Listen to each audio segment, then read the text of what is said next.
a revolution. You can feel it everywhere. Ekba Jayagamu, Rocky Jayagamu, Satana Jayagamu, Ratama Jayagamu, Love Siubiga Jayagi Hananamba. Winning together, striving together, rising together, glory forever. LPL is the moment we win together. அடிக்கிற அடியில சுத்தி இறங்குவோம் பண்டையத்தனத்தியத்தை நோக்கி ஒன்று ஒன்ன கள்ளத்துல நெருப்பத்தை வீசி வெட்டையாட கட்டுக்குள்ள 11 சிங்க குட்டி வந்துருச்சு பொட்டி மட்டும் போடுபட்ட வளையட்டை ஆடு கொண்ட தலை கண்ண கண்டையது தலை கவசம் மட்டும் தான் மட்டும் நடி போடுகிற வகைனா சிவ பொழுக சித்து முண்டுக்கு வாடா ஆறா அடிடா நாளா உடடா இறங்கி அடிச்சா எவன்டா கேப்பான் ஒன்ன தாண்டி போண்ட ஒன்னதான் செய்வோண்ட ஒன்னதான் ஆடுவோண்ட ஒன்னதான் கொடுப்போண்டா சிவ பொழுக சித்து முண்டுக்கு வாடா Ekba Jayagamu, Rocky Jayagamu, Satana Jayagamu, Ratama Jayagamu, Love Siubiga Jayagi Hananamba. Winning together, striving together, rising together, glory forever. LPL is the moment we win together.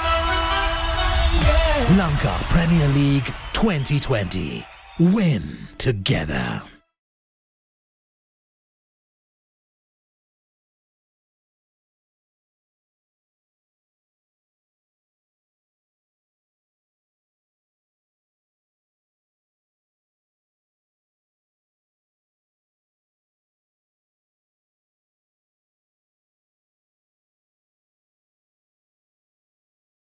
Proper cricket shots, and with the boundaries, here being only 64 meters, he half hits it and he clears those ropes. Mind you, some of the sixes he hit would have been sixes at the MCG. Yeah, they sure would have. Just a reminder, in case you're just joining us, the Stallions, by the way, have won the toss and they've elected to bat first. But just looking at the bowling side of things, Usman Shinwari was, I thought, terrific with the ball, picking up 3 for not many yesterday as well. He was outstanding, really, really good. He runs in hard, Usman Shinwari. He hits the bat hard. He skids it on. He's a little bit quicker than you think, has a good bouncer, bowls wicket to wicket. He's the full package in these conditions. Now, if we can just talk a little bit about the Kandy Tuskers as well. I mean, Mendes. I think we're 25 years of age, and I think we're all a big rap for him. I mean, 49 yesterday. He looks so fluent, and he's got that injury, but doesn't seem to have hampered him at all. No, it hasn't. I shudder to think, and this is with respect to all our other batsmen, but he on talent alone is our best batsman here in Sri Lanka. The way he picks length, his hands, the positions he makes, his tempo at the crease, the way he runs between the wickets, everything just says champion player. It's up to myself and Grant Flower, the Sri Lankan batting coach, to make him turn those numbers into numbers that are pretty serious in terms of international cricket. He should be averaging in the top 40s in all forms. It's fair to say he should be scoring more runs, right, with the talent he's got. He should be. He knows that, and I've got a feeling that that graph is going to continually go upwards from here. Now, a change yesterday was also the addition of Brendan Taylor, who picked up the Man of the Match award. He swept early. That was the shot he played. He could have brought out a broom, actually, when he first arrived. He could have, and that's his go-to shot. He plays very, very well in these conditions. Sweep, reverse sweep. He's got the whole package. He's a very, very good player and has added another dimension to the Kandy Tuskers batting. If you think of Gurbaz, Kusal Janeth Pereira, Kusal Mendes, and then Brendan Taylor, that's a pretty steady top 4. How different do you expect this track to be from yesterday? I think it's going to be a little bit slower. It's a second game.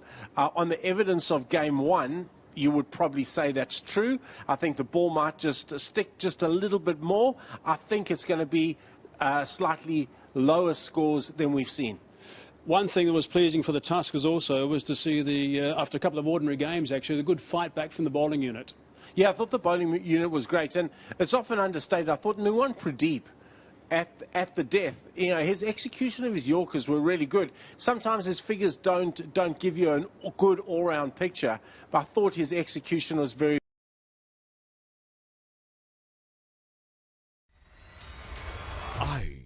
Lanka Premier League 2020. Official official webcasting partner, Content Eye Asia.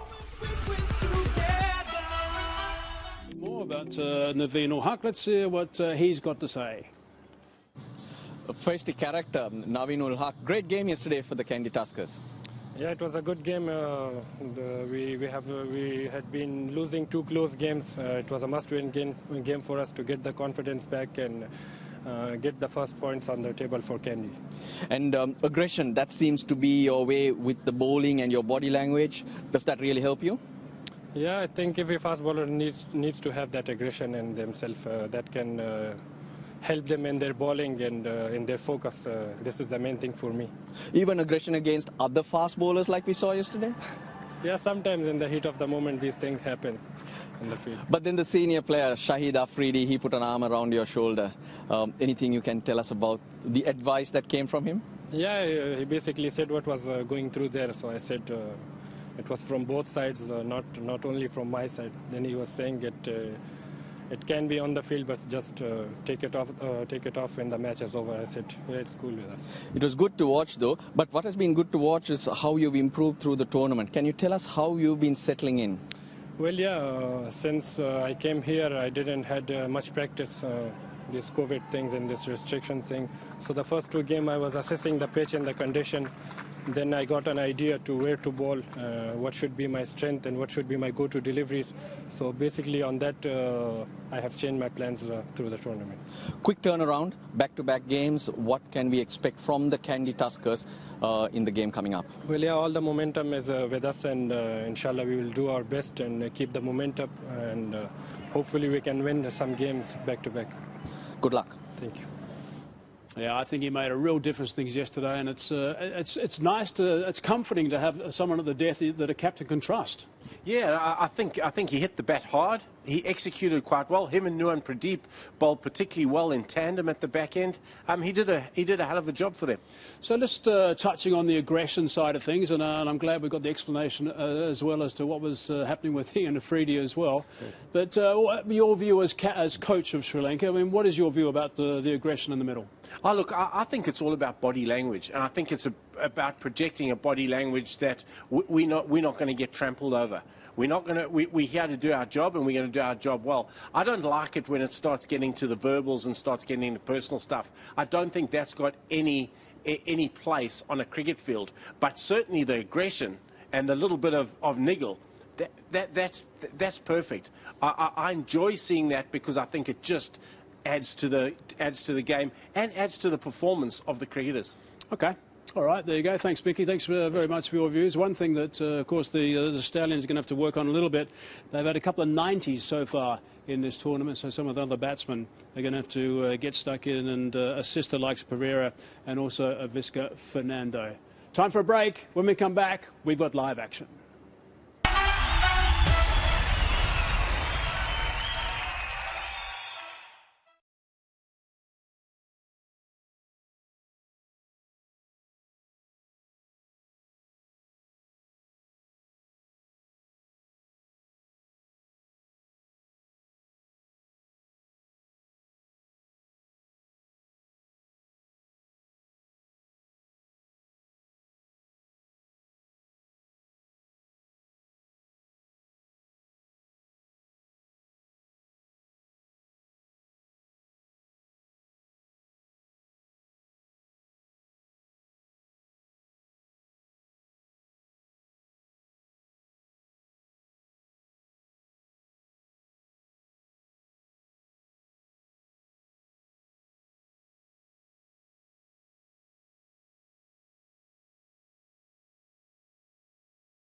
League, a big game. Jaffna Stallions riding the crest of the wave, and Kandy Tuskers, they got off the mark at the toss.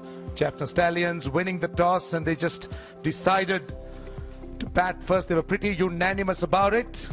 And looking at the two teams, well, this is first Jaffna Stallions, full of international experience, with Lakmal coming in for Binro Fernando, whilst the Kandy Tuskers, they're going in with an unchanged team again. Look at the star-studded lineup. All of them have played there for their respective country.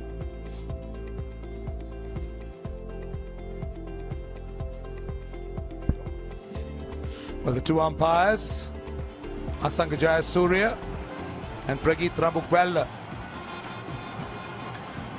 going through the formalities, just making sure that they're well sanitized.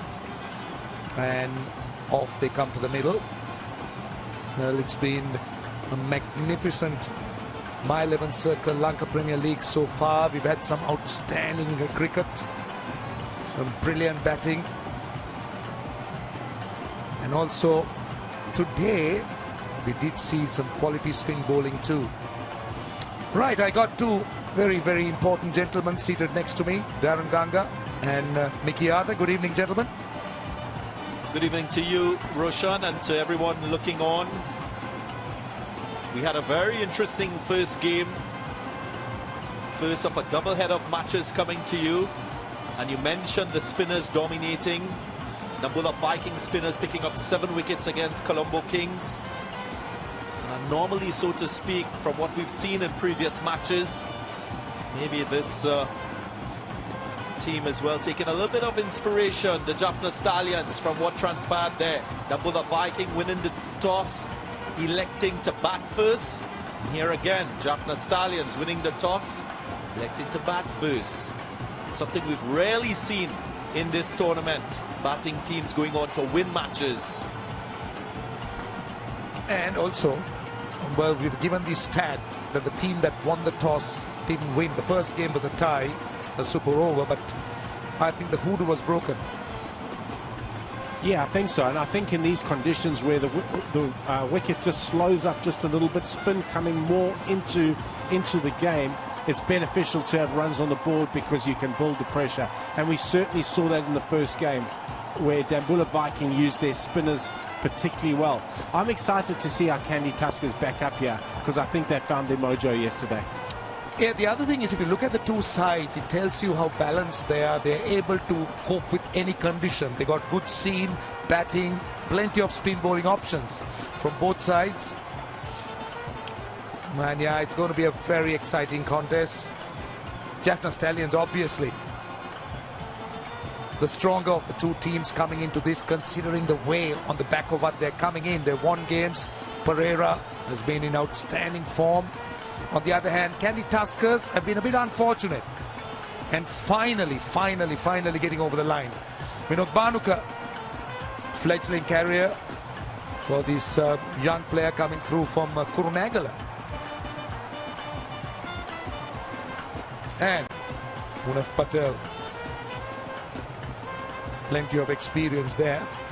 The other thing I'd like to say about the Jaffna Stallions team, when I look at teams in T20 tournaments, you look to see teams, and if they're adept at batting first, posting good totals, and also chasing, which is an important part of any T20 team. If you have ambitions of lifting a title, you don't want to be one-dimensional.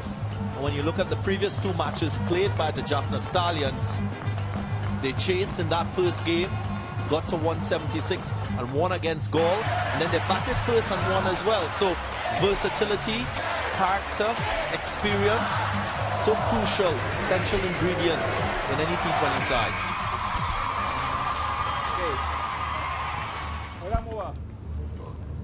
I'm also really looking forward to see how Ivishka Fernando backs up. Excellent in game one, missed out yesterday. Hopefully he's got something for us tonight. Munaf Patel starting off with a wide down the leg side. Not the best start. He'll want to be nicely loose. Don't forget, someone who hasn't played recently, playing in this My 11 Circle Lanka Premier League. Got an early wicket the last time he bowled. Caught short fine leg. Some would say a freebie, but a wicket nonetheless. Early wickets, priceless in T20 cricket. Yes, it is hitting a good length there. And for the Kandy Tuskers, we know Dale Staines in the country. He sees in quarantine in the hotel, so he will be a massive addition to this Kandy Tuskers attack. Well, Kandy Tuskers was one team in that first match that really lacked the depth in bowling, and as you said, Munaf Patel's experience, Dale Steyn coming in, it will just make this tournament that much better. First runs off the bat. Avishka Fernando is on the way. Of course, it's the inaugural My 11 Circle Lanka Premier League, and Mikiata, I'd like you to put your coaching cap on. What I've seen is an analyst aligned with one of the franchise team here at the venue, and I'm not sure if it's consistent across all of the 5 franchise teams, because I think in T20 cricket, analytics are so crucial in terms of guiding decision making, in terms of strategies, in terms of matchups. Those are the things that coaches and players and captains, they rely on those things to help them have winning outcomes on the field. Oh, that's not good fielding. This has been one area that we've seen, maybe with the exception today with Dabula Viking, generally we found the fielding a little bit below par. It has been below par, and that's been disappointing. I think, without wanting to make any excuses, the guys were wrapped up in quarantine and hadn't played for a period of time. I expect it to get better and better. Just to go back to your point, Darren, it's a really good point. And I think in white ball cricket, the analyst is becoming such an important part of your management team now, in terms of matchup selections, etc. As we see Munaf Patel hitting a good length there.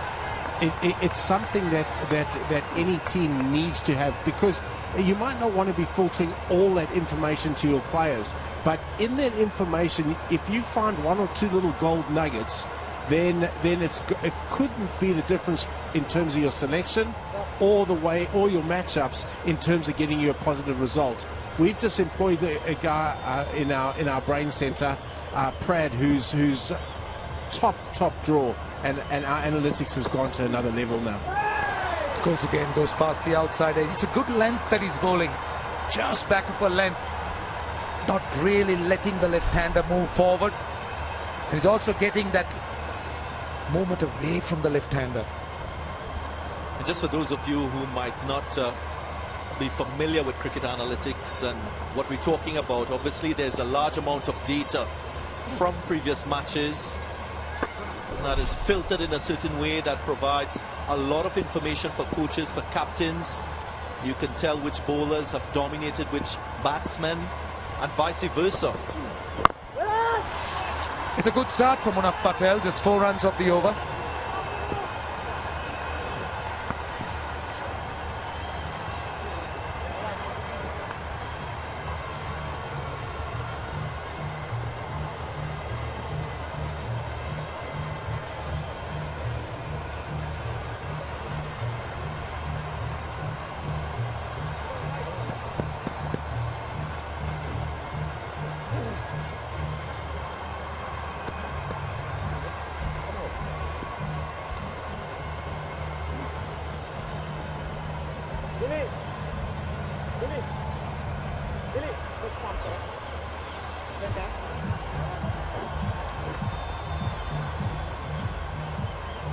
Look at the teams, the depth they carry, the all-rounders, the bowling options. Simply magnificent. And what the international players, the foreign players have done, they've added so much flavor. And take a look at the dimensions of the ground, and that's the drone that's giving you all those details. It's a 70-yard boundary. Dilruan Pereira starting off. Dilruan Pereira was exceptionally good against yesterday. Oh, look at that drone. The drone's doing a great job. They're the boundary dimensions. Evishka Fernando will know those dimensions. He'll know where the shorter boundary is. But what a shot from our drone.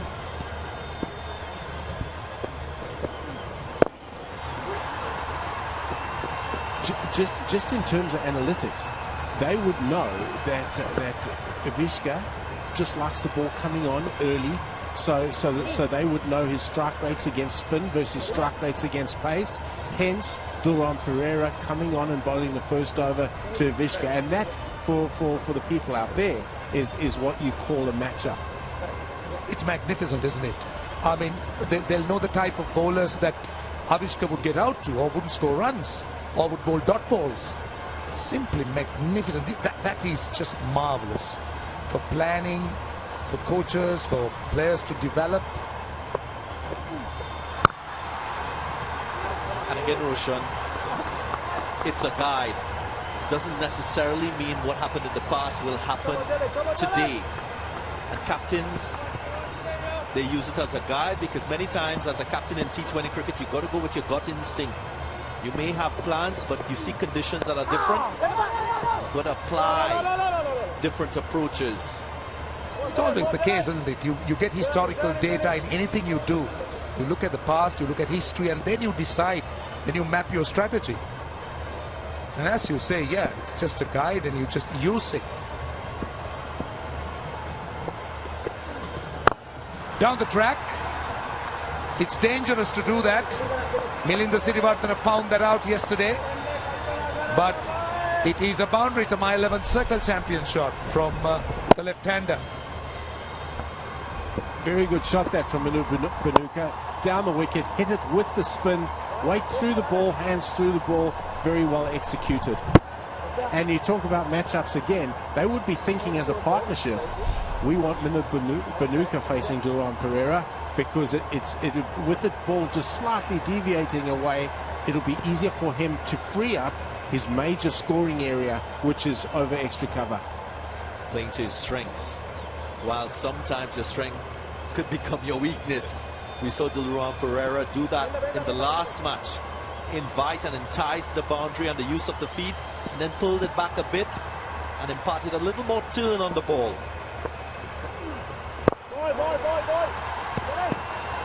So 2 overs bowled, it's 9 without loss.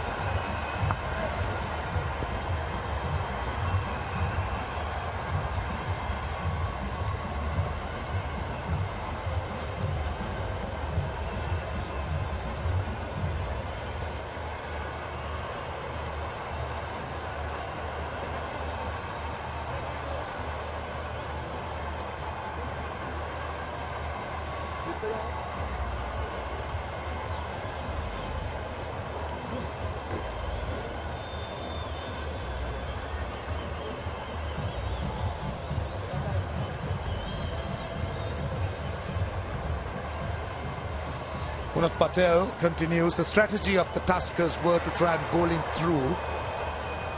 He just bowled one spell, and those were 3 overs. He didn't come back.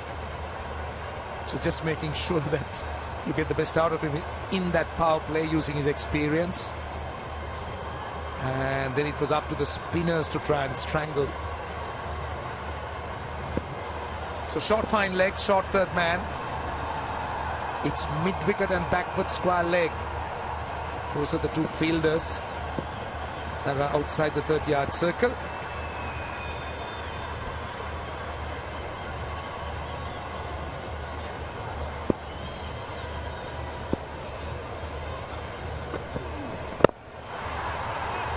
Easy single. We're all enjoying the My 11 Circle Lanka Premier League, and many of you may be thinking, what is the My 11 Circle about? Well, it's an app where you can make your fantasy cricket team and play with real champion cricketers. All you need to do is download the app from www.my11circle.com and start playing on the app, making your team with players you think will get maximum points. So there you go, play with champions, play and win.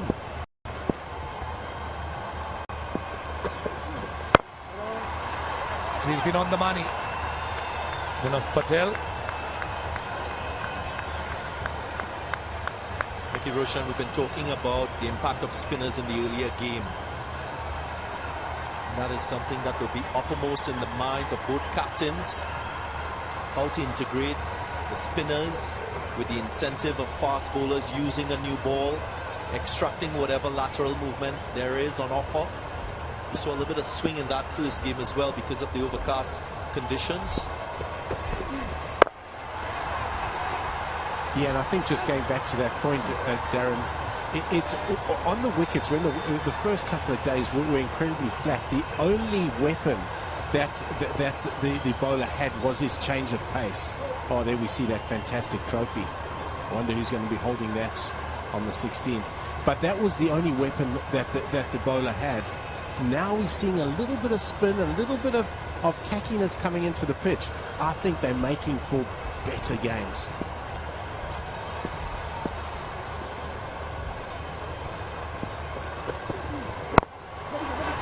Running that first run hard.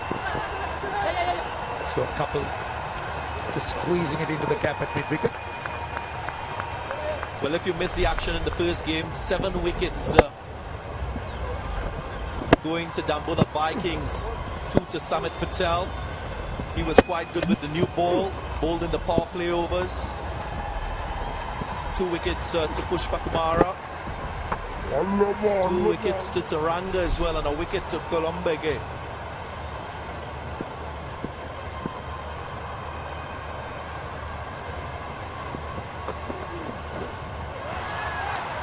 See, one of the thing about the surface today is the fact that we hardly had any sunshine. And we speak about these surfaces having to be maintained and watered in the night, expecting the sun to come out and dry. So that has also been a bit of an issue when it came to today's game, simply because it's been pretty gloomy. So had the sun been out, the moisture would have been nicely dried out, so it would have looked different. No. It's a no ball, and they're running on it, and a direct hit. Direct hit. The umpire will inquire for sure. Pragit Ramukwella. Yes, he's gone upstairs. This is going to be quite tight, I think. He didn't run in a straight line, Ivishka. Oh, he's out. If he had run in a straight line straight down the wicket, he would have got in. That's a big wicket for the Kandy Tuskers.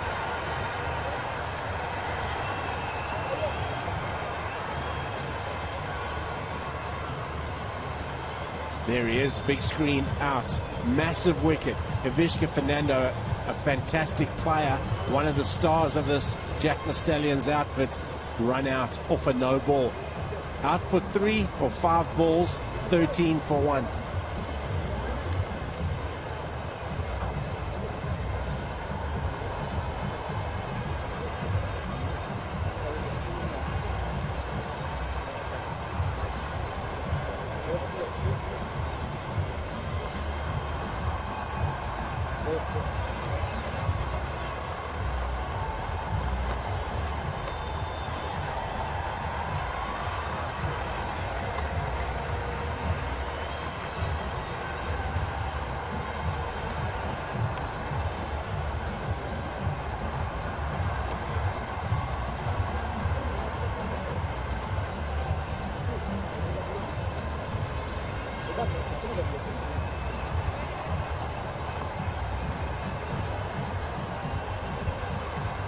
Correct.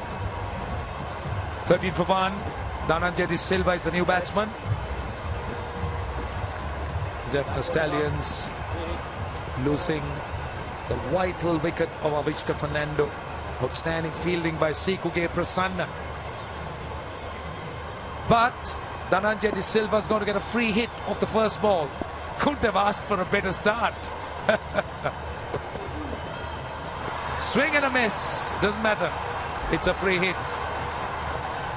If ever there was a bittersweet moment. 3 overs gone, 13 for 1.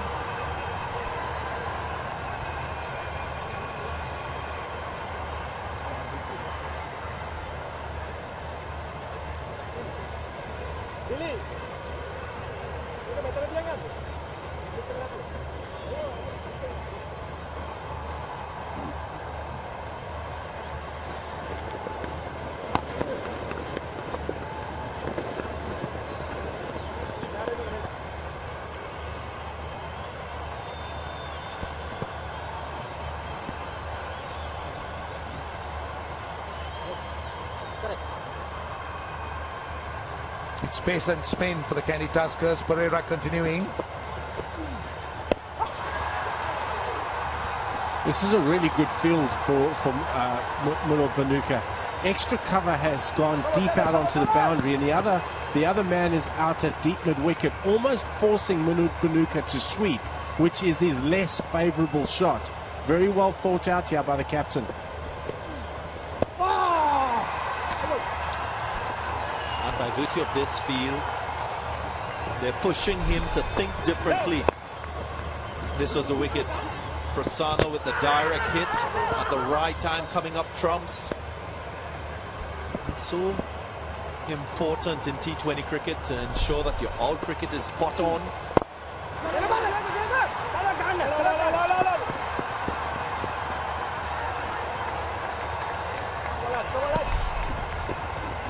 Yeah, if we have a look at that wicket, very well fielded by Prasanna, and he's just swerved off to the right there, Ivishka. Be disappointed with that, and really disappointed he's got out in that way, because he's in some good nick. I'm really excited to see Dhananjay De Silva come in 3. He's a quality player, and the more he can bat, the better he's going to become, and will put Jaffna Stallions in a good position. He's got great tempo, runs hard between the wickets, got very good hands, looks to execute over extra cover. A wonderful player, Dhananjay De Silva. Now the Stallions will want him in form. Yesterday was attempting a shot that was a little bit too full, looking to manufacture a shot, and another picture provided by the drone, a bird's eye view. That's the one that comes in with the arm, just following the left-hander. He's got a wide repertoire of deliveries, Dilwan Pereira. So much of variety that he's developed over the years. Plenty of experience. Partnered Rangan Herod very well in the test team, but now almost on his own.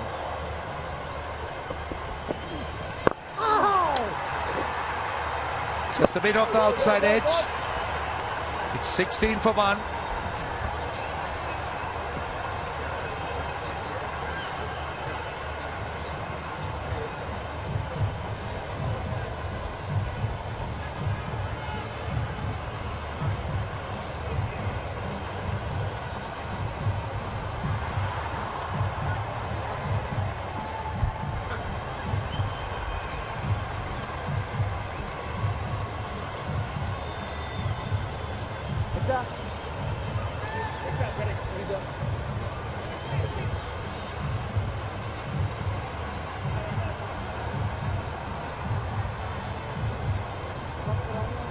It's been a slow start, 16 for 1 in 4 overs.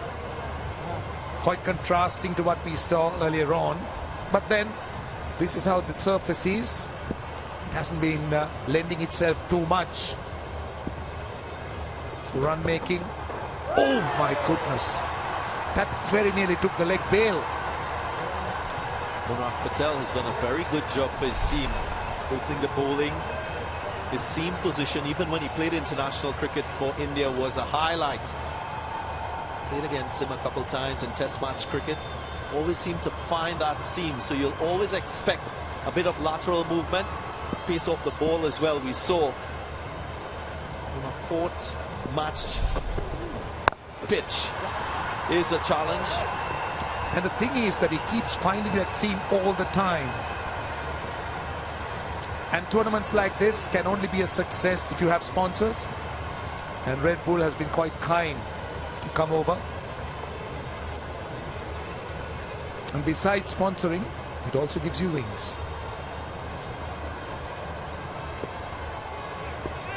Why are you guys silent?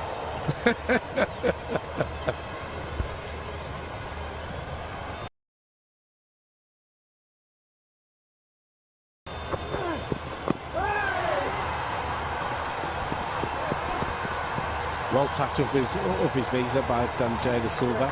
If I can go back to Munir Banuka and the way he gave himself room, and a very good seam presented by Munaf Patel, but he was in no position to hit a shot. Clearly the run rates got to him.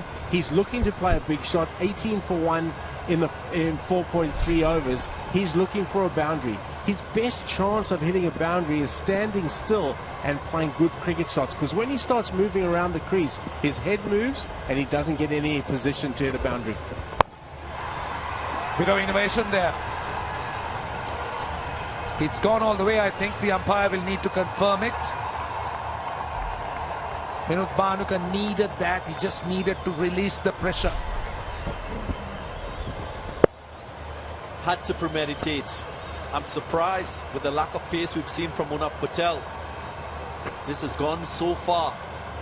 1 bounce and should be given 4. And it's a My 11 Circle champion shot, because he needed a release and he got that with the boundary. 22 for 1. High standards were set in terms of the power play scores. It's tipped a bit as we go through the tournament. The contest has been a little bit more even. Finds the man at point. He'll be disappointed. He was short and wide. Yeah, that was the ball for him to take toll of. The contest has got even, and I think that's best. I don't know what you gentlemen think, but I want to watch a game where there's something in it for the bowler as well, because I think that makes for entertaining games. Nobody wants to just watch a boundary-a-thon where the bowlers are just like bowling machines. Once again, back to back. He'll be pretty disappointed. 22 for 1.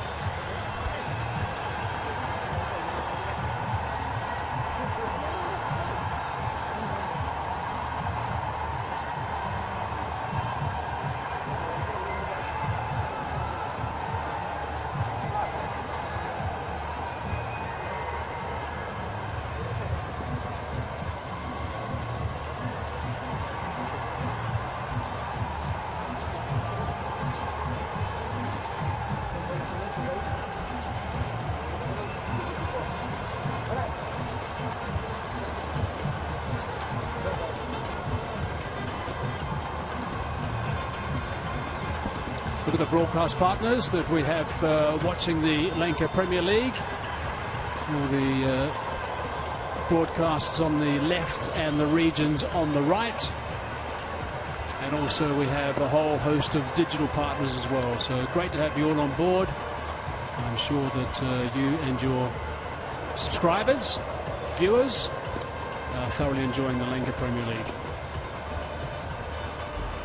And a good start for Kandy Tuskers. Especially you have to laud Munaf for an excellent spell yet again. He's been very economical.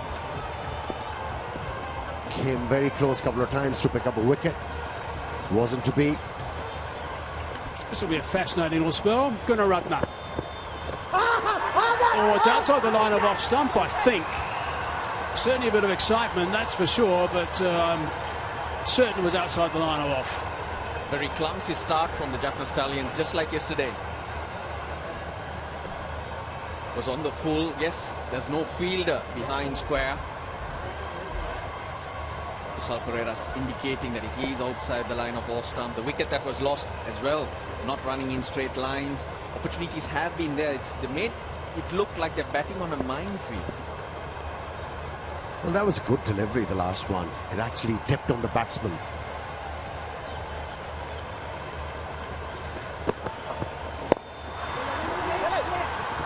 Leg side, but that's nicely fielded.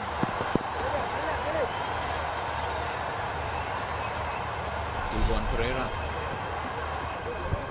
A couple of balls ago, outside the line of off stump. Yes, but he could have hit that through the offside if he had the best. He was in a good presence of mind. I often wonder if there should be maybe a spotter in the stand for the DRS. Now, I think with the bowler, when he's following through like that, I mean, obviously his head's bouncing up and down, so it's a little bit difficult for him to get it right. And I think we've seen bowlers get it wrong so many times when they send it upstairs. Let's say a spotter, I mean, someone associated with the Tuskers, for example, in this situation, got him. Walk past that, just a little bit of turn. That is an important wicket. Gunaratne strikes early. From the last 2 games, Gunaratne has become a very difficult bowler. He keeps on changing the pace consistently. He just derived a method to surprise the batsman. On that occasion, it wasn't seam up. It was kind of an off spinner, worked well. Yeah, he went early with Vinod Bhanuka. Asela Gunaratne changed the length. 15 to Bhanuka. Jaffna Stallions in trouble. 23 for 2.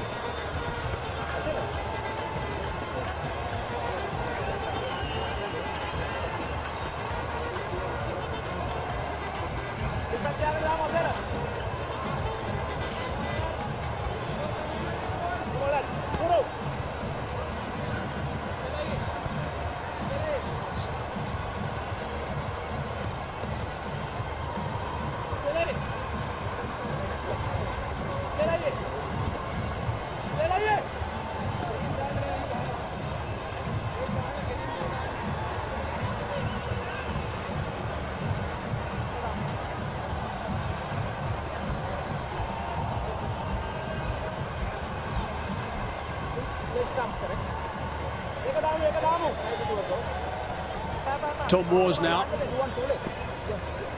His main role is with the gloves as a wicketkeeper for the Stallions, but he's a very handy batsman. 66 T20 games, strike rate of 140. We can round that up. High score of 80 not out. Up against Gunaratne with a slip as well. Soft hands off the mark. That's the way to do it. It's not always about the big shots. There've hardly been any singles. Probably just looking for the boundaries. A little bit of turn, you'd expect that. It's a slower pitch, we all know that. You can see Vinod Bhanuka left his crease even before Asela Gunaratne released the delivery.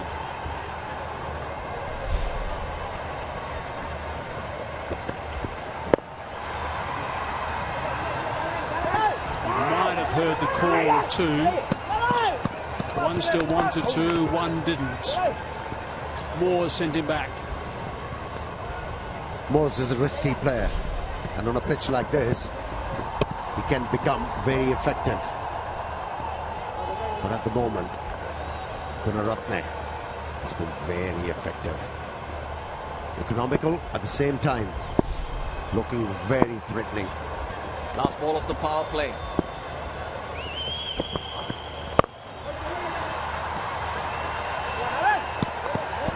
More good fielding, more pressure on the Stallions. 6 gone, 26 for 2.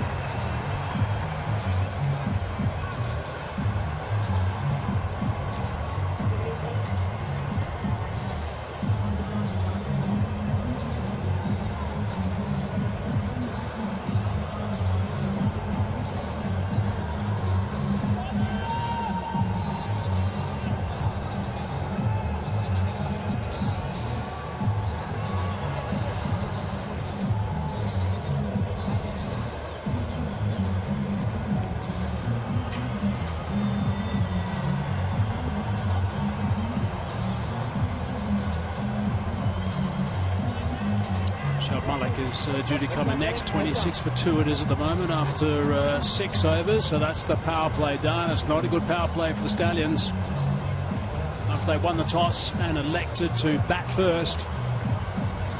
Yeah, yesterday they were 40 for 4 and then got to 218. Now you can't expect to do that all the time. Those are once in a lifetime achievements. The conditions are different. Although it's the same track. I thought this guy yesterday was really good, Naveen ul Haq, in particular when he was bowling at the death.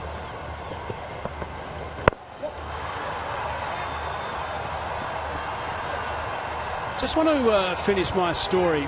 I was talking about a spotter that is not one of the players that actually asked for the DRS. Now he will be then one of the coaching staff. He'll be appointed as a DRS specialist basically, and I'm just going to compare it with what they do in the NFL in the USA. NFL, they have a guy in the stand who is a spotter, and he, after watching a couple of replays actually, then sends a message down to the coach and then asks the coach to challenge a decision from the umpire. But it's all in front of a television monitor, so he's organised, and it all comes very quickly to him. Has his own replays that can be offered as well from his own staff, so it's all pretty technical. However, I do think it's a pretty good idea to have that rather than just the players involved.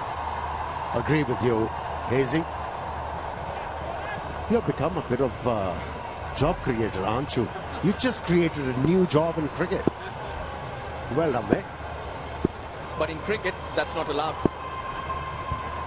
Yet. You don't play replays till the decision has been made. No, not yet, no. But it will happen. We all want the right decisions in the end, so I'm pretty sure that'll happen at some stage. It used to happen at some stage where suddenly you get a replay, suddenly you don't. So it was made a uniform that it doesn't happen so. Well, it has to be coordinated. Obviously, the directors and everybody has to be in sync. You know, unless and until that time hasn't ticked over, you're not supposed to show the replay. It's all about coordinating, isn't it? Yeah, and change the playing conditions and make sure it's all exactly how it should operate. Everyone understands it and they have their own feeds and away they go. I think that's the way to do it, so we get the right results. That's a good connection. Straight to the fielder though. Gunaratne's out there, just the one. That's what pressure do to you. It was a long hop. Could have managed to hit it anywhere to pick up a boundary. Only managing to hit the ball straight to the fielder who's protecting the boundary. By now, the communication should have gone to the dressing room and plans should be adjusted. Maybe thinking 150, 160. And work towards that. We did mention conditions are different and you've got to make those adjustments. There was movement from Munaf Patel. The spinners are getting turned. I think Jaffna has the best bowling attack in this competition. As we just saw, my 11th circle, champion shot. They need more, they need more. That's just the second in the innings. Bit of extra pace from Naveen-ul Haq. Played it late. Munaf Patel, who's had a good spell, 3 overs for 14 down there, just couldn't get down. That was racing away. Yeah, you got a good bowling attack, but you still want to give them a chance. You want them to be able to work to their plans. Yes, I was making a point that they have the best bowling attack, but now at the moment they'll be confused. Big shout from Pereira behind. Direct hit as well. Let's have a look and see if that goes upstairs from square leg. I don't think it's going to.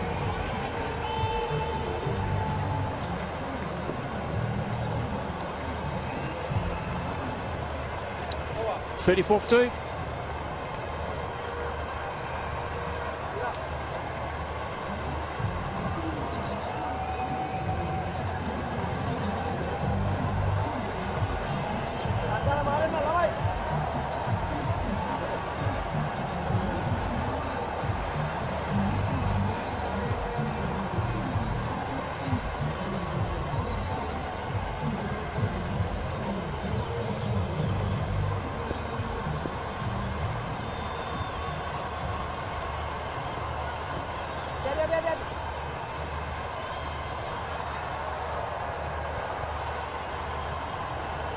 Gunaratne again.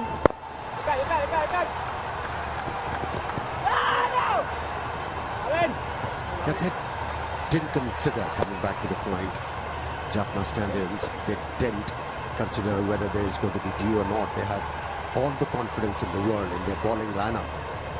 But from here on, they have to think hard. What sort of a total, if there is due, is going to be competitive.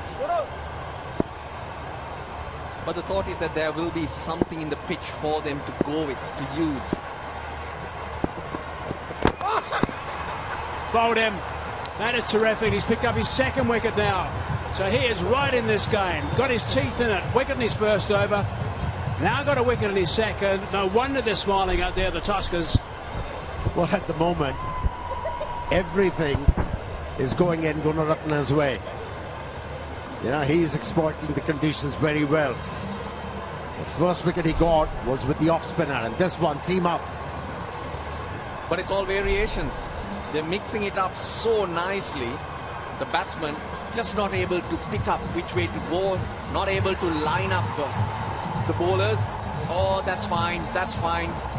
If the back leg did cut that return crease, it would have been a no ball. It's just fine. Tom Moores doesn't contribute again. He's gone for 4. Jaffna Stallions deeper in trouble. 35 for 3.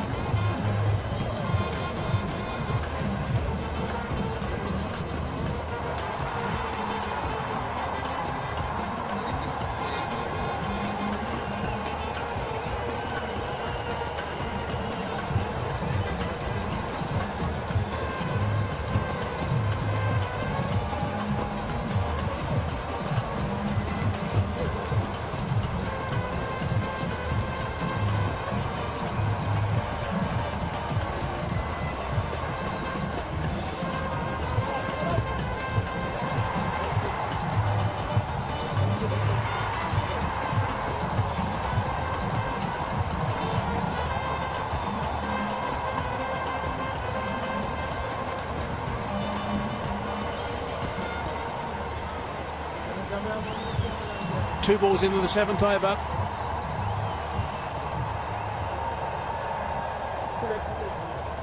Shoaib Malik now. 35 for 3. Yesterday they were 36 for 4 in 4.4 overs. Now they're 35 for 3 in 7.2 overs, the Stallions. So they're going to have to look at someone to rescue them again, I think. Shoaib Malik is more than capable of doing that. He looked good yesterday, Shoaib Malik. 23 off 13 and then got strangled down the leg side.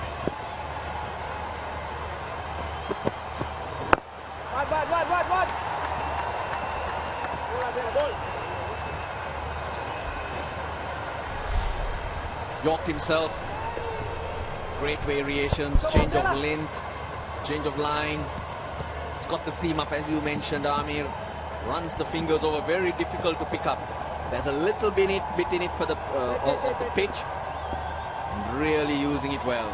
Well, that was clever bowling. Went edge of the crease, created that angle, brought the ball back into the middle stump of the left-handed batsman.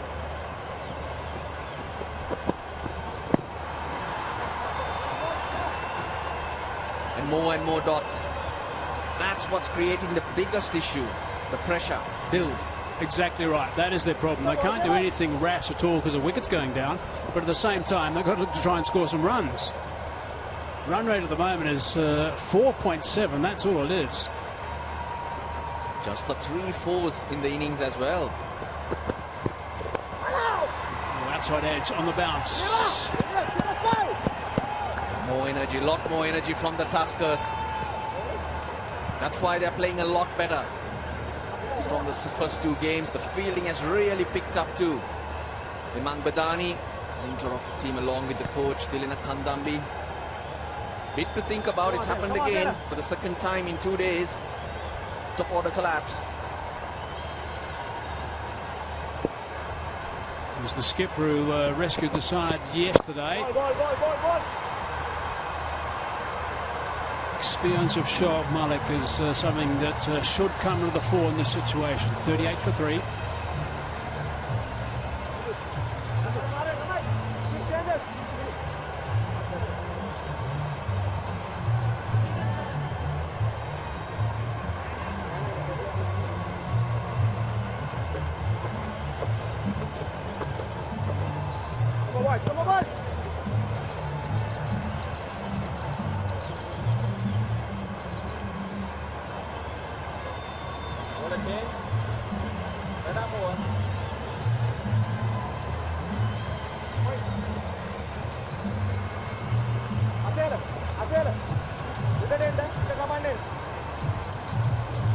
Skipper's due to come in next.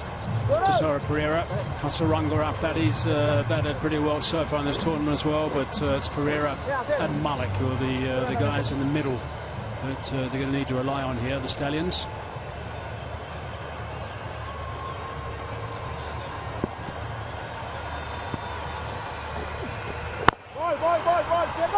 Sikuge Prasanna. 4 bowlers we've seen so far have been very decent. Not decent, they've been very good in fact. Just not allowed the batsman any breathing space.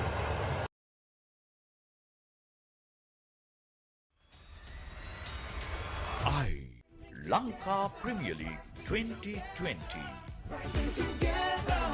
Official webcasting partner, Content Eye Asia.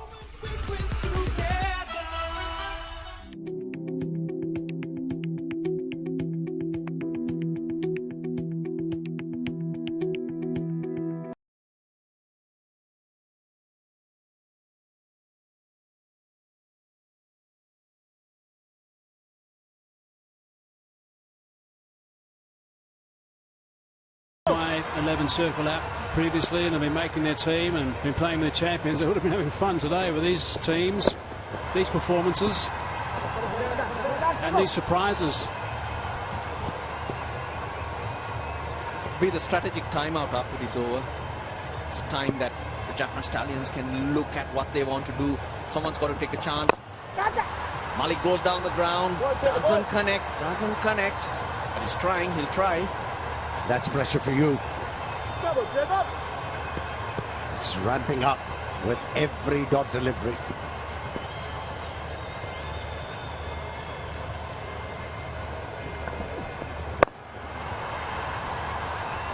Jackson should be just a single. Good pass. Long way to go, but very quick across the grass. They're all in it. They're up for this. The Kandy Tuskers. Current rate just 97. 7 and over 121. They need to get up to 144, 150. That's almost 10 and over from here. The Stallions need to get together, have a bit of a chat about things and try and work out some sort of strategy. That'll help their cause. A boundary off the last ball of the over. 9 runs from that over now, so 9 overs gone, 47 for 3. That does help their cause, that's for sure. And they will get a chance to have a chat as well, because this is a strategic timeout.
Good connection. Too good connection. Just the one. It has to be Shoaib Malik. You think so? Dhananjay De Silva to try and go, because Shoaib Malik is more adept at taking the innings deep, and he'll do a lot more with Tisar Manindu Hasaranga to come. More trouble, more trouble. Shoaib Malik doesn't wait for the umpire's decision, because he knows it hit Kamindu Mendis in the fingers and it's gone on to the stumps. It's just not going right for the Jaffna Stallions. Most unfortunate way to get out. The batsman using his feet, hitting the ball really hard, and the bowler did well. Kamindu to get down and get fingers on the ball. Big wicket. How extraordinary. When things aren't going well for you, it gets even worse. Quite a deflection, out by some distance. At that stage, Shoaib Malik didn't look anywhere else. He just looked towards the change room and decided to keep marching that way. Wow, that is one of the, in fact, that is the worst way of getting out. You're backing up, you're doing the right thing. Your partner drives one straight back towards the bowler. Deflection, out, you're gone. Malik's made 9, 49 for 4 now.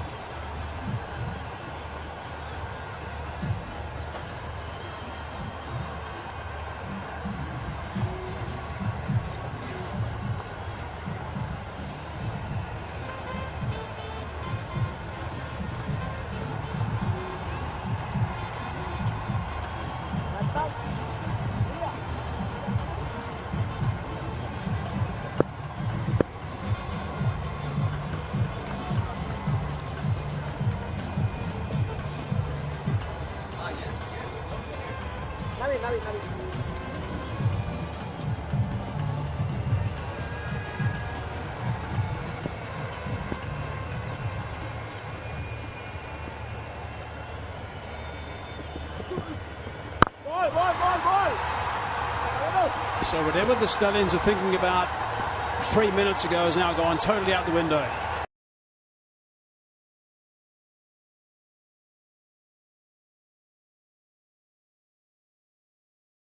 Shoaib Malik was always going to be such a key player for the rest of this innings, but now, in an unfortunate manner, he is gone. Pereira's there now. Tesoro Pereira, the captain. Yeah, he's come out. Left-hander as well. He's got to take control. Out in a similar fashion. So don't you think the time has come where the coaches have to tell their batters not to hit straight?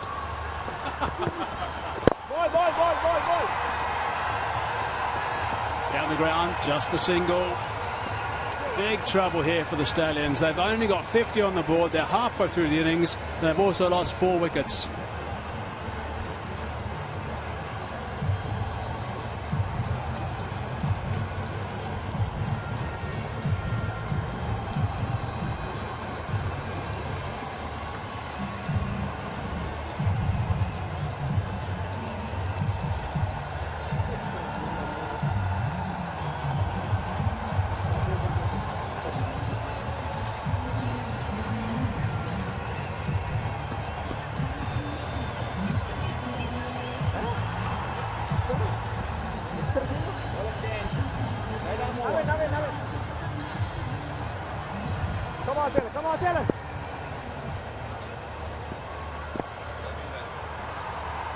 Jaffna Stallions in big trouble.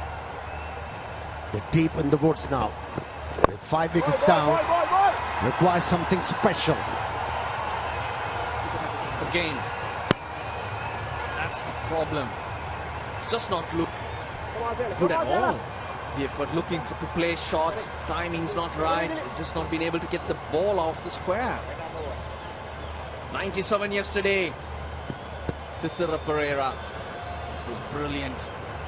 When he walked in, it was 64 for 5 in the 9th over. It's around the same time, but they don't have as many runs either. 218 they ended up with. straight away. Well, they have their work cut out. 51 for 4. Only 6 wickets in hand.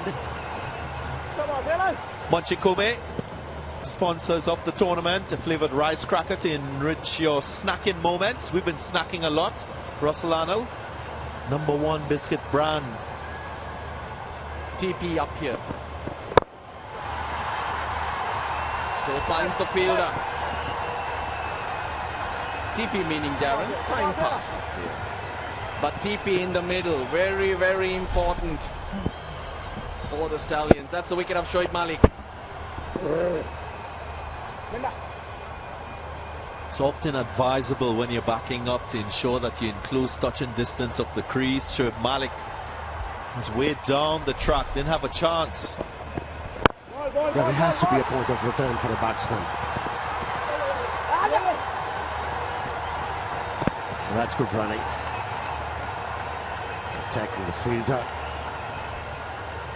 You have to do it more often to be able to get to a decent total from here on.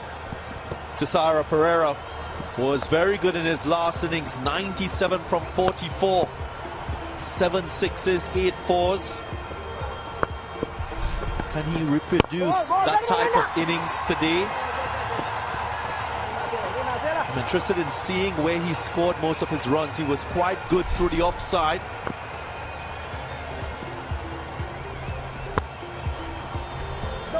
See, in the last innings, he picked up the bowlers to go after quite aptly. That was a brilliant innings, no doubt about it. That's in the air, straight down the ground, and a 6. Effortless hit from De Silva. After 11, it's 62 for 4.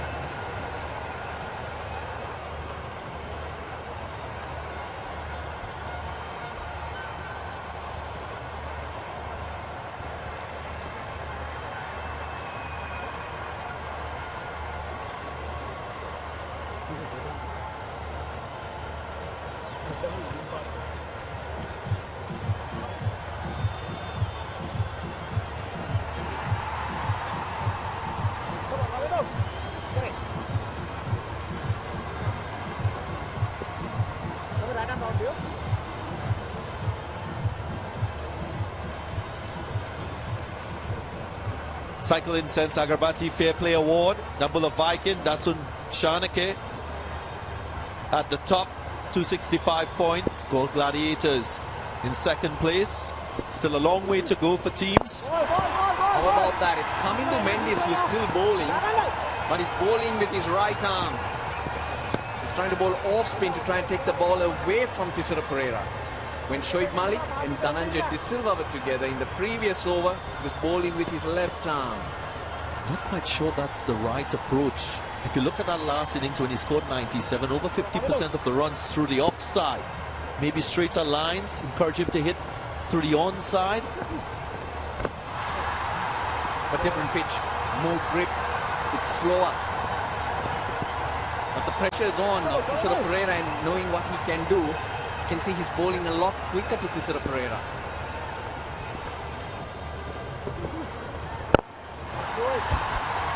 Again, offside, giving himself room, so playing to his strengths and doing it well. Tisara Pereira.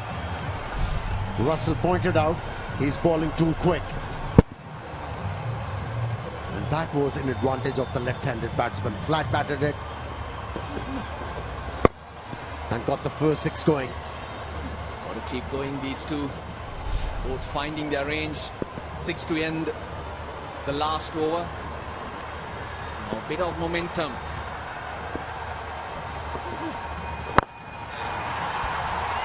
Clubber again. Goes all the way.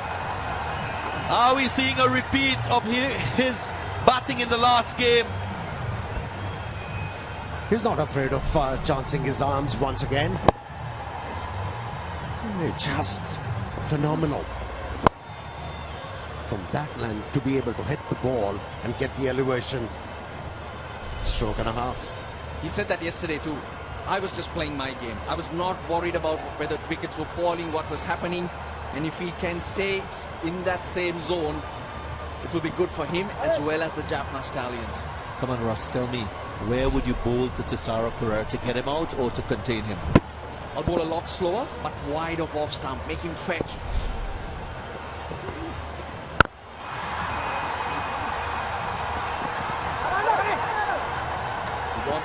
He wants to strike, he's busy, Tisara Pereira. The closer you bowl to him, the tougher it is. Try to get him to hit towards extra cover of the front foot. Or if a batsman who likes to hit the ball straight round the ground, have 3 fieldsmen on the offside behind point and ask him to go after the ball and try and play off the back foot. I would encourage him to slug sweep the ball against the spin. Finds a gap, gets another 4. It's an expensive one. 20 runs in the over so far, 2 sixes and a 4. Still a delivery left. That's a problem. If you bowl with both the arms, the control is never going to be there. He's given freebies in this over. And the situation has enhanced for Jaffna Stallions. My 11 champion shot the last one. Ends up with a dot delivery. But the damage was already done. 12 gone, 82 for 4.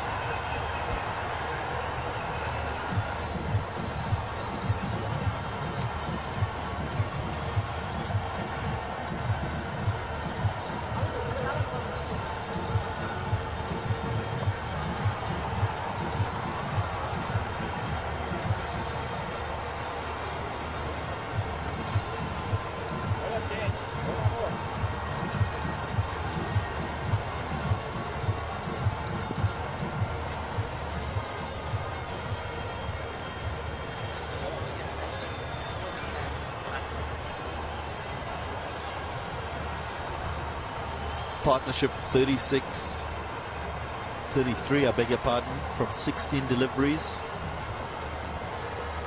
5 fours, 3 sixes in the innings.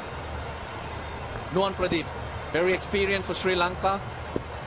A lot of cricket with the white ball. Will be crucial. They've held him back for the death overs because he bowls a good Yorker. Should be a good contest between Pereira and Pradeep. My 11 circle MVP of the tournament. Gunatuleka at the top. Tisara Pereira, not surprisingly, in second place. Samad Patel, Gunaratne, Gurbaz on that list. The key for the Stallions is these 2 batsmen need to be together come the 15th over. Yes, they have Hasaranga, they have Chaturanga. But if you keep losing wickets, it will be a weight on the batsman's mindset. And that will keep the fielding unit in the game all the time and more belief. Bit clumsy, Munaf Patel. If you've been following today's play, again the second of a double-header, spinners dominating proceedings. That's been the headline of today. Good change from what we've seen in previous days, where bat dominated proceedings.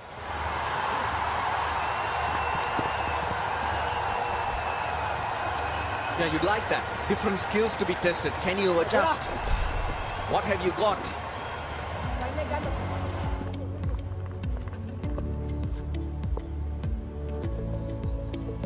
Shah also getting into the act. All the spinners doing a fine job.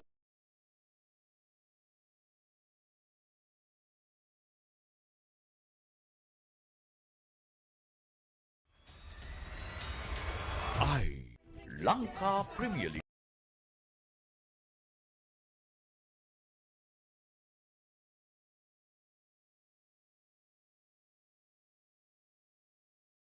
celebrate and also enjoy the conditions.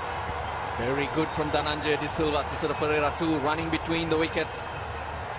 Boundaries are hard to come by. Big shots are hard to come by. They're still scoring runs. That's what's important. Russell, tell me what's going through the minds of these two players out in the middle, these batsmen. What should be their plan? Tisara Pereira will of course play his own game. That's what he'll be thinking. Dhananjay De Silva. Stay positive, get Pereira on strike. The main thing which they failed in the first 5-6 overs was they couldn't get the strike rotating either.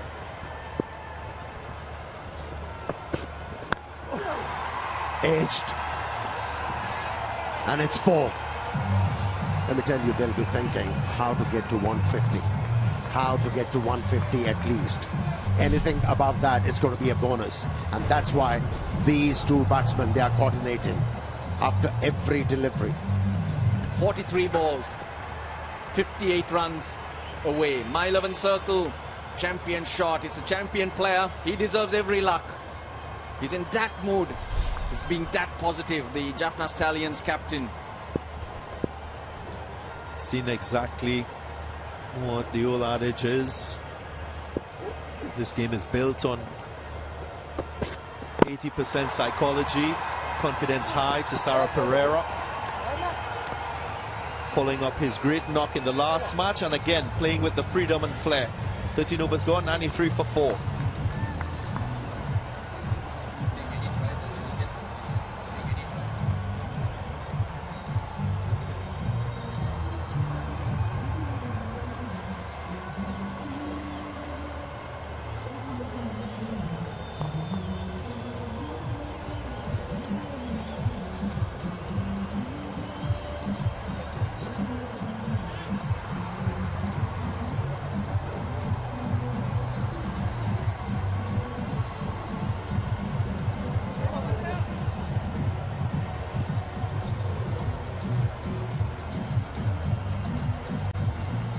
Good passage of play for Jaffna Stallions. Bit of a recovery here. 44 from 22. The partnership, the captain taking things in his own hands. He's got to keep it in his hands. 7 overs, that's 42 balls. 10 in over, that's 160. That'll be a good score on this pitch with the attack he has. But you got to get there. Yes, Hasaranga, Chaturanga, brothers to follow. But you don't want a new batsman coming in. They got to get used to the conditions once again. Abir, tell me a little bit of what you've seen here and what could be done differently from the Kandy Tuskers in terms of when they try to close this innings off with the ball. Well, when you talk about how to go about things when they're bowling at Pereira, he bats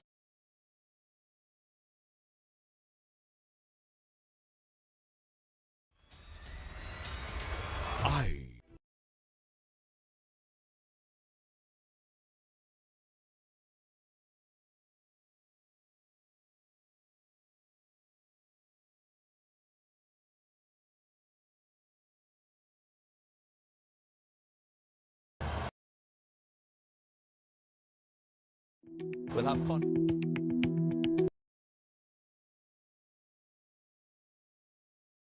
Quite well for his half century. Bowling it into the pitch. That's perfect. Perfect from Naveen ul Haq. And a good call from the umpire too. So 2 short balls. He's bowled both into the pitch. Aggressive cricketer. Wholehearted cricketer. If you want to see body language, this is the bowler you turn to. Mentioned in an interview with you, Ruslano, that he's changed his approach from the first couple matches he's played in this tournament. Looks a lot better. Because he's understood.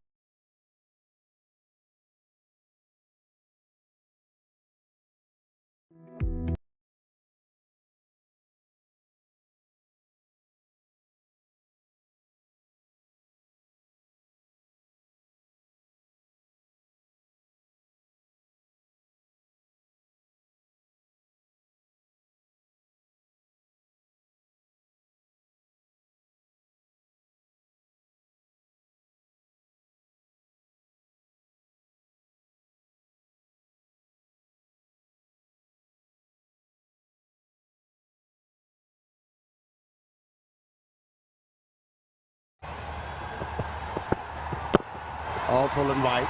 Yep. Nicely done. Excellent effort in the deep. Kusal Mendes, presence of mind to knock it back. Now he had to change tack, Amir, because he's bowled the short one for the over. Until then, square leg, fine leg were in the deep. So again, that's also tells stories about the character of the bowler. He's able to make that adjustment.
Oh, that's a wide. He'll have to re-bowl that. Now the pressure has shifted.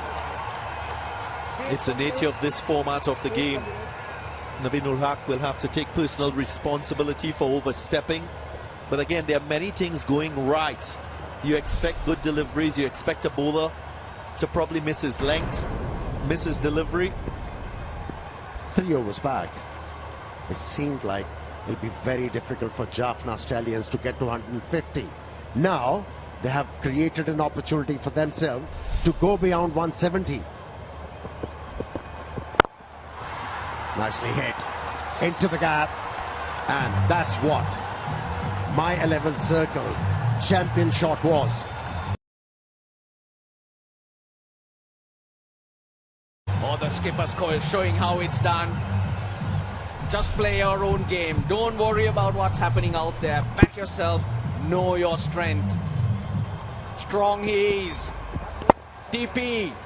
Not time pass. What we do up here, it's Tisera Pereira who's having a ball out there. Wrong length. It was in the slot. Should have been in that Yorker region. Is that right, Russell? Oh, you should see Mickey Arthur up here. Biscuits, nuts, all for TP. I thought we were working. Nicely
on the bowlers, and they're doing it effectively.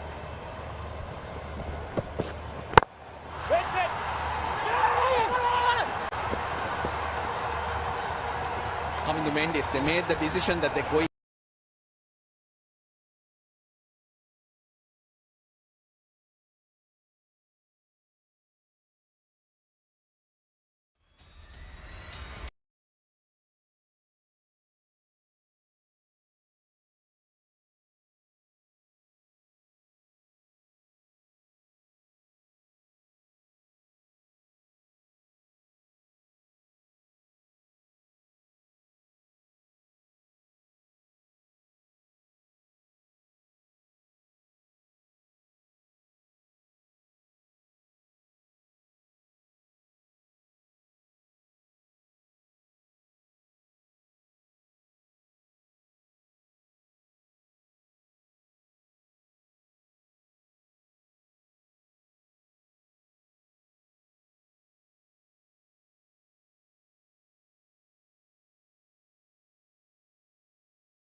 But that's where he has improved.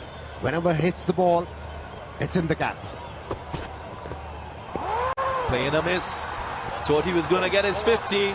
He'll have to wait a little bit longer. 15 overs gone, 122 for 4 now.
It'll be interesting. It's not a direct hit, but out of the blocks quickly. Pereira. Talking about nuts, I thought Russell was going nuts here. By the way, Tisera was batting. And he made a big statement. He said, once in a lifetime innings.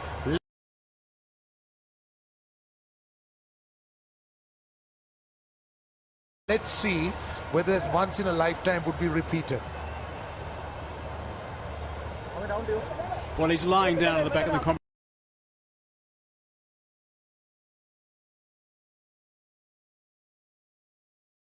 box now, so he's just sort of deep breaths. I can see deep breaths now, and practicing some yoga practices, stances.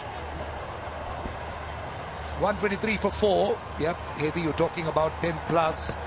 At this rate, forgotten about the surface. And this is why I believe that pitchers react to the way you bat. And Tisera Pereira reaches his 50, and another fantastic innings by the captain. He came out with all guns blazing, put the bowlers on the defense, and that's completely put the bowlers off. All the variety and whatever they bowled is thrown out of the window. Tisera Pereira is now the dominant factor. That's a good connection. And it's gone all the way for 6. Not by much, but it doesn't have to go by much. Could be a big over this. Yeah, let's not forget the role that Jay De Silva's played in all this. I think he's been superb tonight. His tempo of his innings has been outstanding. He's run so well between the wickets, and he's been the perfect foil for Tisera Pereira. 3 balls left in the over. That's what happens. Short and a little bit quicker, and just eased away for a boundary. It's a My 11 Circle champion shot, that one. Important boundary at this stage as well. dozen runs off the over, still 2 balls remaining. The quiet achiever, if that's one way of describing Dhananjay De Silva, because no one takes notice of what he's doing. It's all Thisara. I take a lot of notice of what he's doing, Roshan. He's playing the perfect role tonight. The spotlight, I mean, is on Thisara.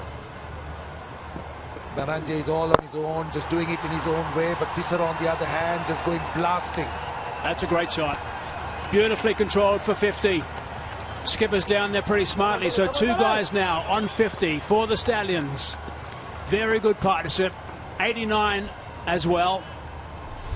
The other day, Mickey, when Avishka Fernando got his runs batting in the company,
.94 runs scored off the last 6 overs.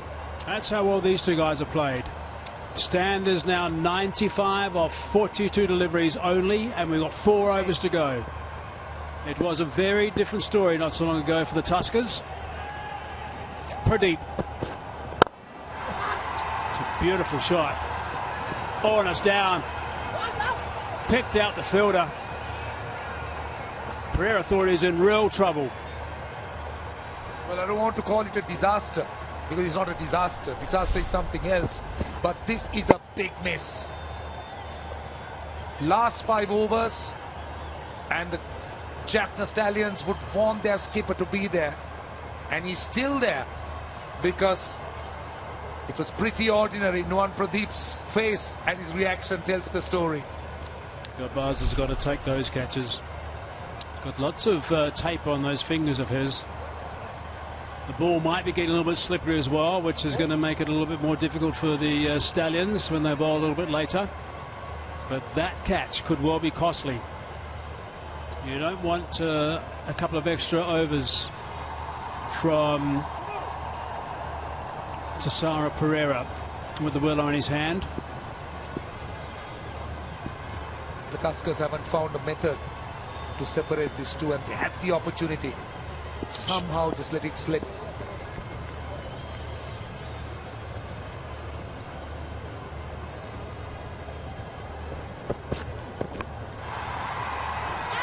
That's found the gap, and it's gone for 4. Certainly wasn't looking to go in that region, but that boundary has now brought up the 100 partnership of just 44 deliveries. Kandy Tuskers under a lot of pressure, and you could see that even the mistakes are now starting to appear. Catch drop. Munaf Patel, of course, not the quickest, just couldn't get across, and everything that the Stallions seem to do are paying great dividends.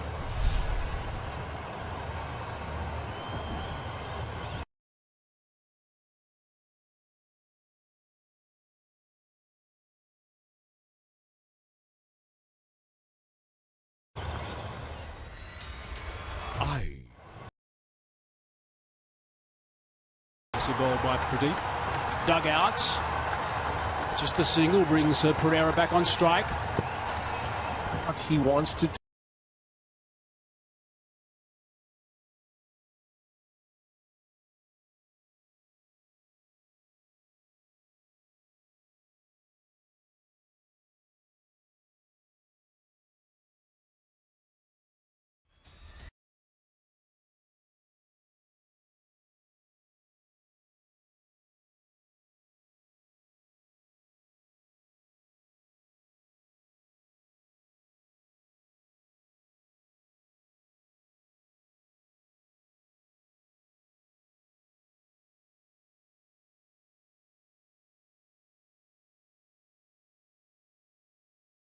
Munaf Patel struggling, and this one pretty straightforward.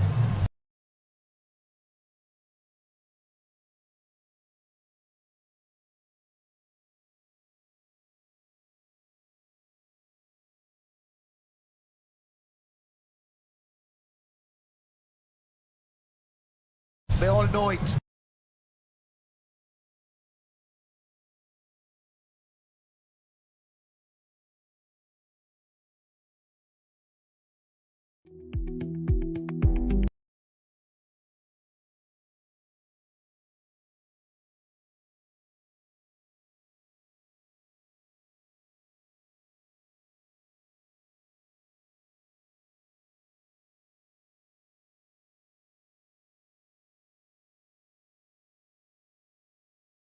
That ball, because it's gone for 4, Tuskers Pereira's on strike, and he's hit the next one for 6. Poor cricket.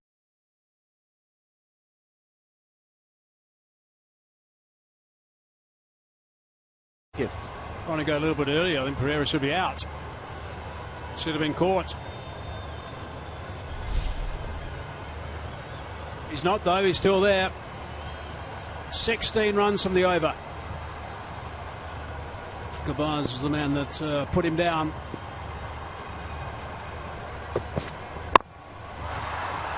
Oh, it's hard in the ground. Can be able to retain the strike.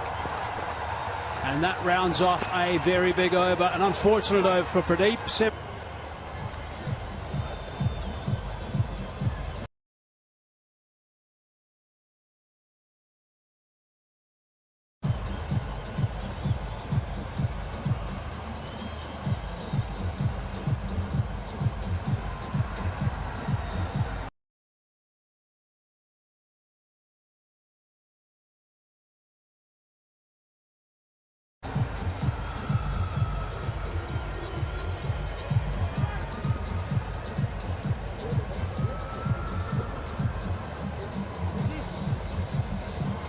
I suppose the target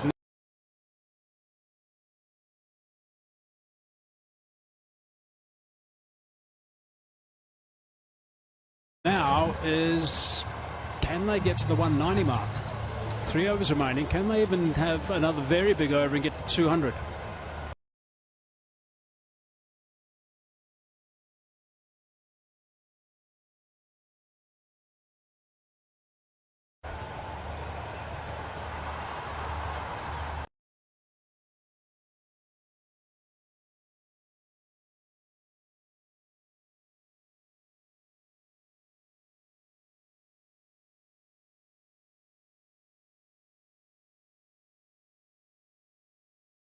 Unbelievable.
The two brothers.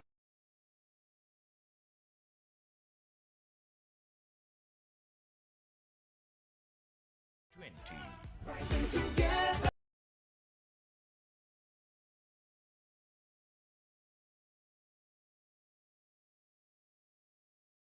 Something a little bit different.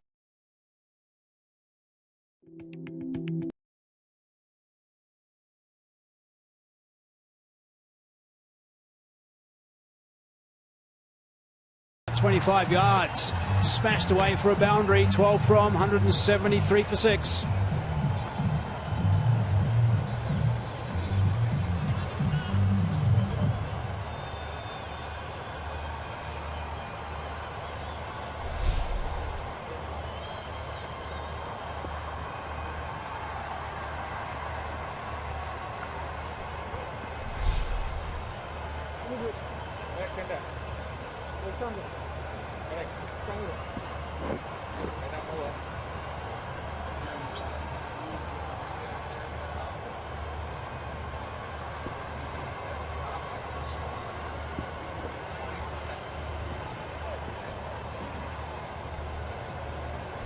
Two overs to go now.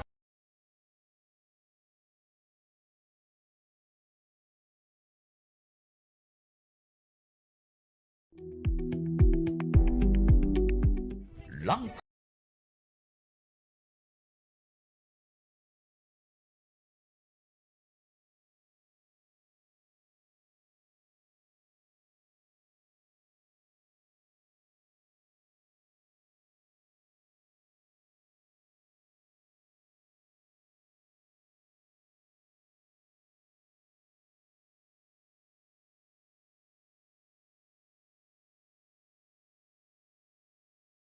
No idea.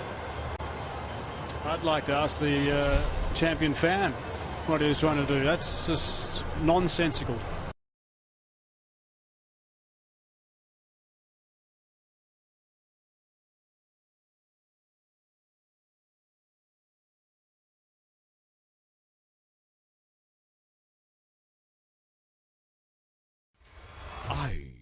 Lanka.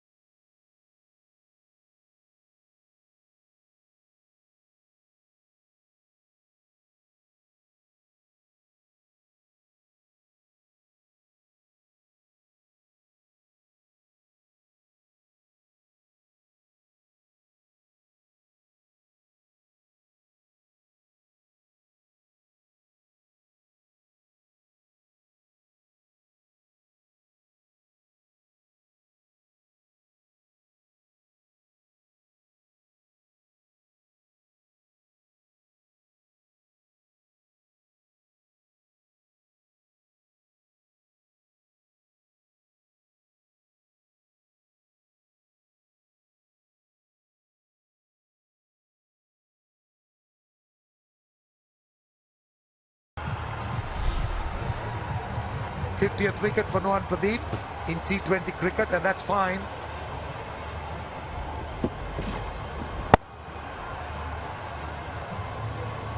And Dilwan Pereira, the catcher.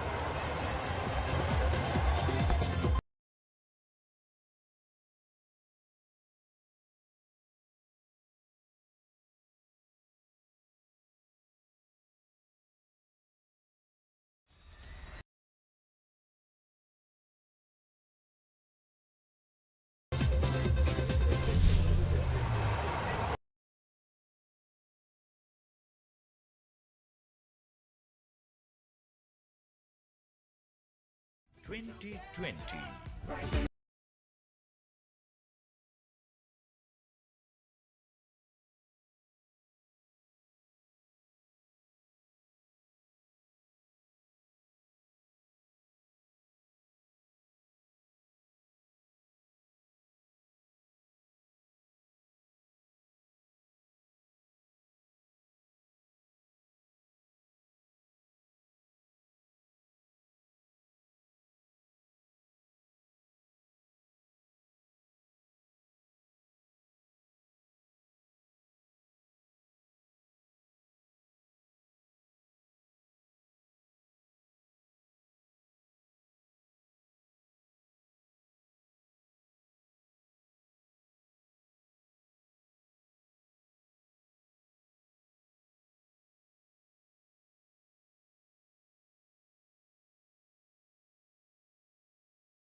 They've been disturbed, I think, by the lights.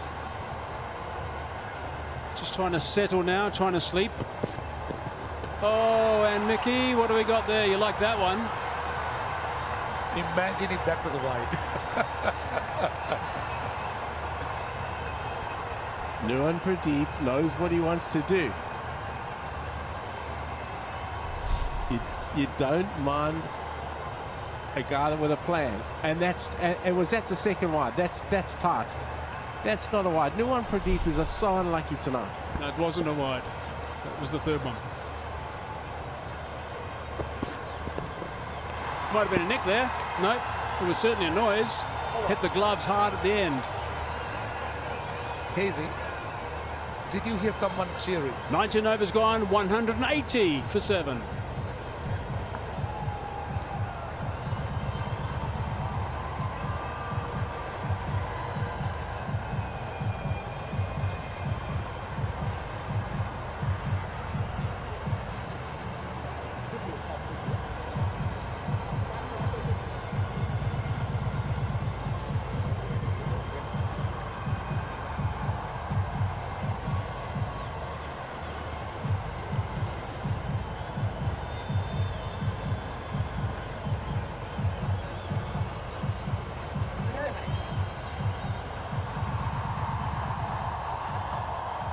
Six balls, that's what we got left in this innings. Stallions got themselves in a strong position now. We were talking earlier today that that number around about the 170 mark was going to be a challenging one. 180 for 7. An opportunity to play against 6. Oh, that's gone straight over top of the stumps, I think. Well, this is the price the Tuskers are paying for those 2 wickets lost. Dhananjay De Silva and Tisar Pereira of 2 consecutive balls. Nuwan Pradeep has been excellent, but he's been very unfortunate. Well, Mickey, you're talking about the process?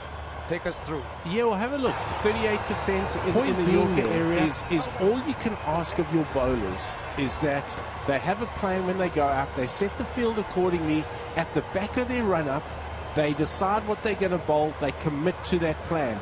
And then there's nothing, then if it goes slightly wrong, you can't help it. I just like the fact that there's a process, there's a method, and there's some thinking in what they're trying to do. And I'm pleased for you. And we're only teasing you. Thank you, Hazy. Where are those birds of yours again? Where are those egrets? What, there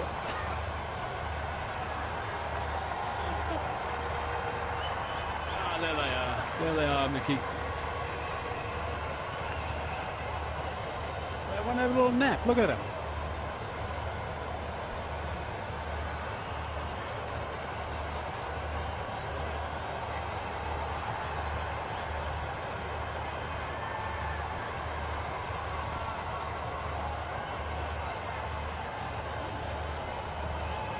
Okay, 4 balls left now.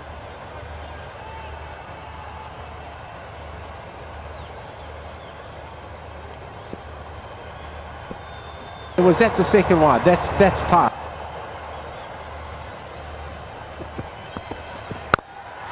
Full toss, hammered away. Really well done. That is outstanding. It is something they practice, but Gunaratne has done superbly. Great presence of mind. And that is Asela Gunaratne, I think, on the boundary and cover. Just made sure that he threw it back, just composed himself, came over the line. Good work. But this is really a strong comeback by the Tuskers. When you looked at where the Jaffna Stallions were, they've come back very, very strongly. Another look, take a look at how he composes himself, knows that he's almost at the edge,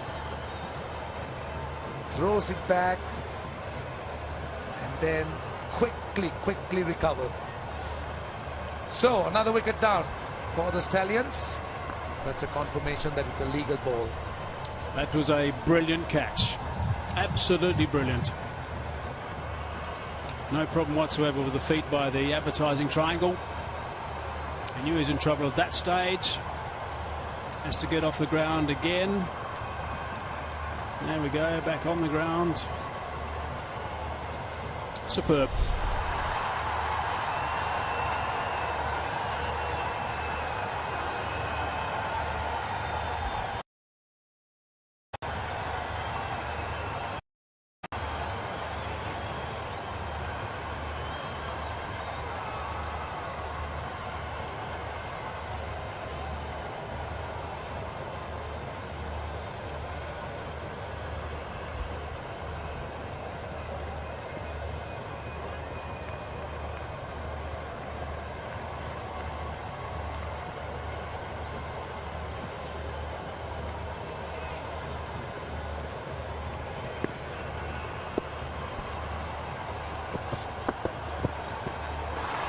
That's a pretty tight delivery. Bit of fire behind that one. Yeah, and these two guys, Shinwari speaks Pushto as well, so there'll be a little bit of competition. Full toss just outside the off stump, beautifully caught. Great presence of mind there by Sailor Gunaratna, and this doesn't happen by chance. These guys practice it day in and day out.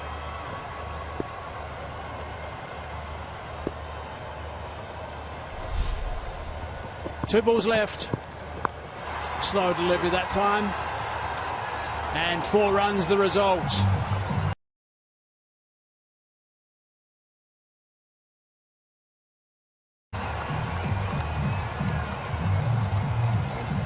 Shibari saw it. Needs to reach him. I think the question is he asking the umpire whether it was a wide or not? No, he was asking. He was asking the umpire if that's one for the over, because if it is one for the over, he can't bowl another short ball, so then he knows what's going to come. So here we go. This is the last ball of the innings. It is a very good total, this. Stallions will have to bowl with a ball that's going to be a little bit slippery with the dew. That's hard. Into the foot, into the ground as well, I think. Thought about asking for the catch, not to be in the end. They might be sending that up to get confirmation of this. Let's have a look and see what the signal is after they give the TV signal as well. Soft signal or not? No, he thinks not out.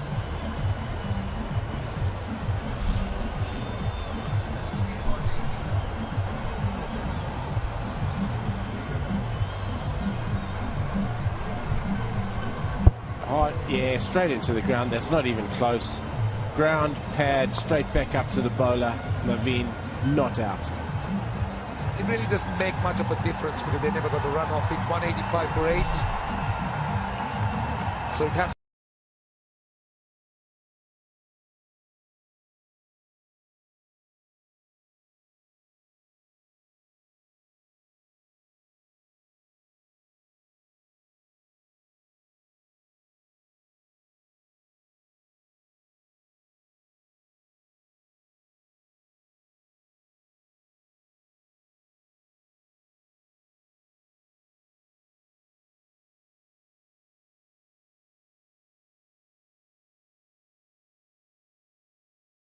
At 97 off 44 deliveries.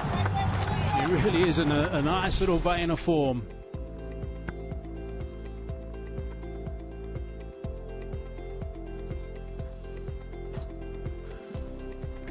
Everything that Tisera touched turned to goal. 68, and look at the number of balls he's used.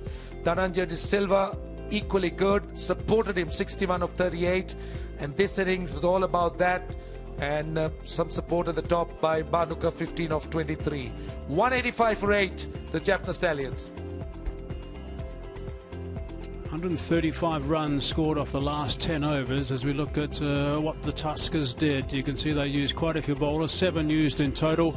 And that wickets column, 3 for 44 to Naveen Ulhaq. He got a little tap early, in the end going at 11 runs and over. Got a little at the death as well, which won't make him very happy. But in the end, wickets are important. 3 overs for Gunaratna, 2 for 20. That's a really good return, going at just over 6.5. And right at the top, Patel, 3 overs, none for 14, with 11 dot balls, just over 4.5 for that economy rates.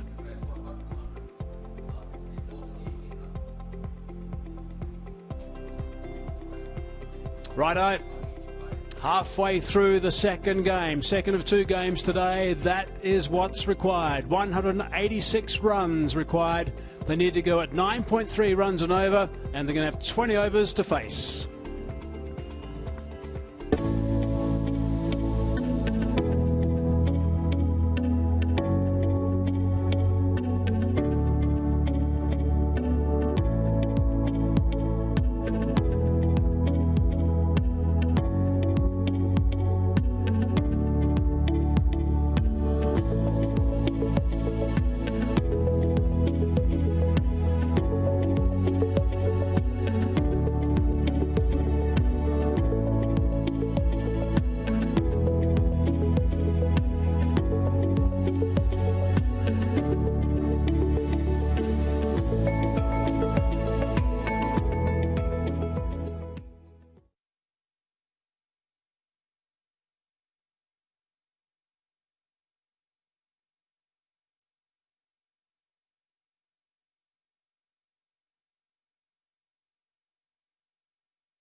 As a fast bowler, you're looking to hit the seam. Your focus press.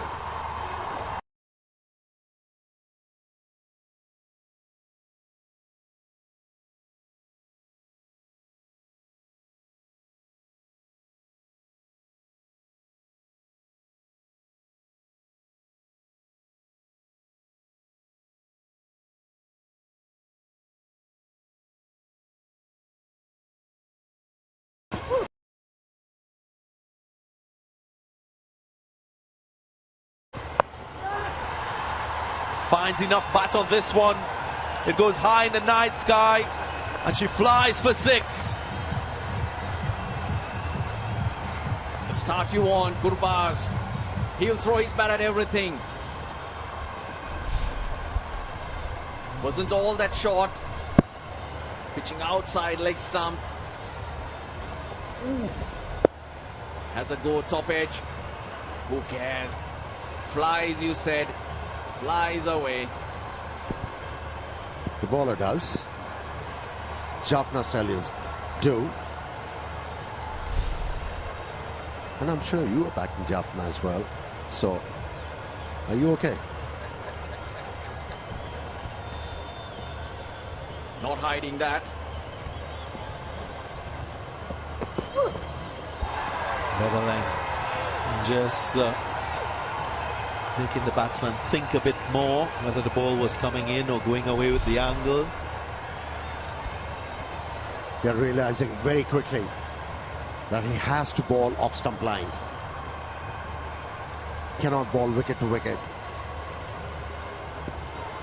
If there is a slip in place, you've got to give yourself as a bowler a bit of chance to get the edge of the bat.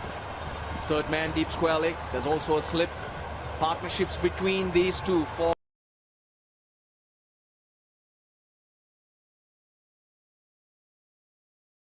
the Kandy Tuskers. 75 versus Colombo, 22 versus Gaul, 14 versus Dambulla.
Six for 1.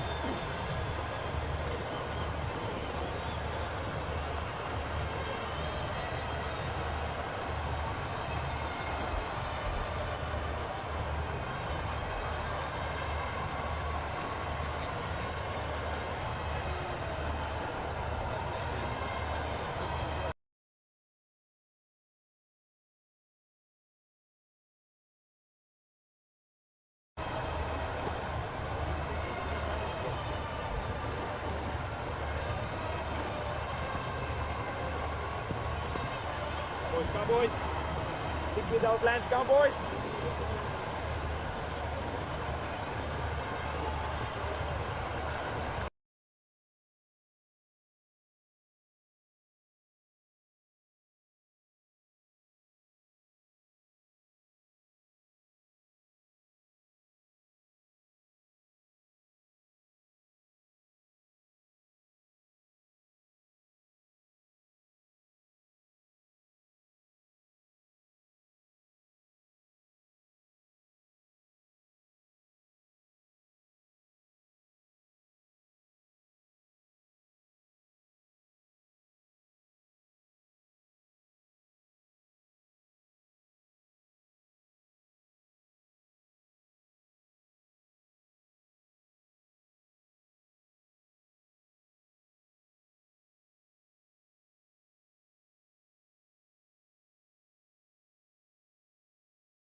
ball went over the boundary line for a 6, but this time around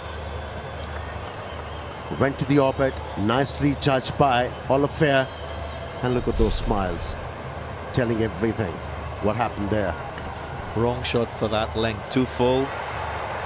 Should have been looking to hit it a little bit straighter than squarer. Anything on leg side, just flicking it away.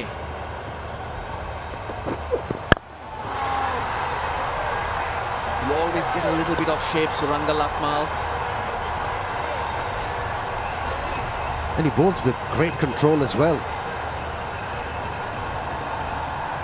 As captain Sri Lanka in Test cricket.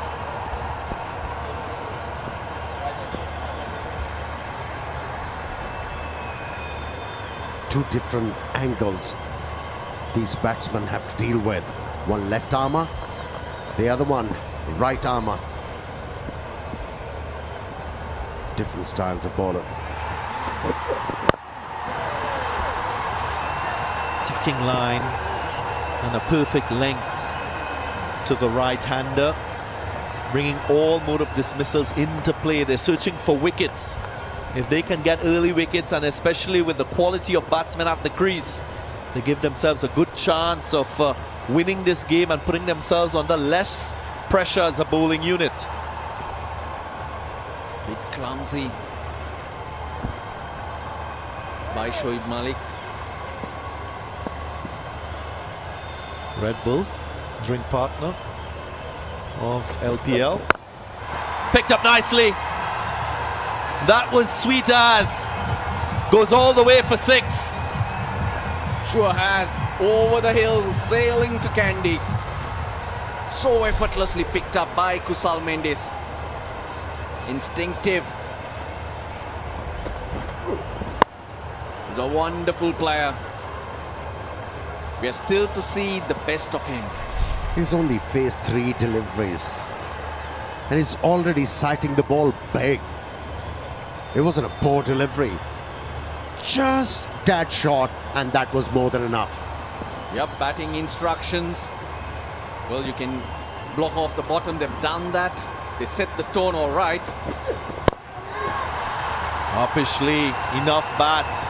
Aerial goes over the infield, gets a boundary, a My 11 circle champion shot. Well, they're not holding back. They look relaxed.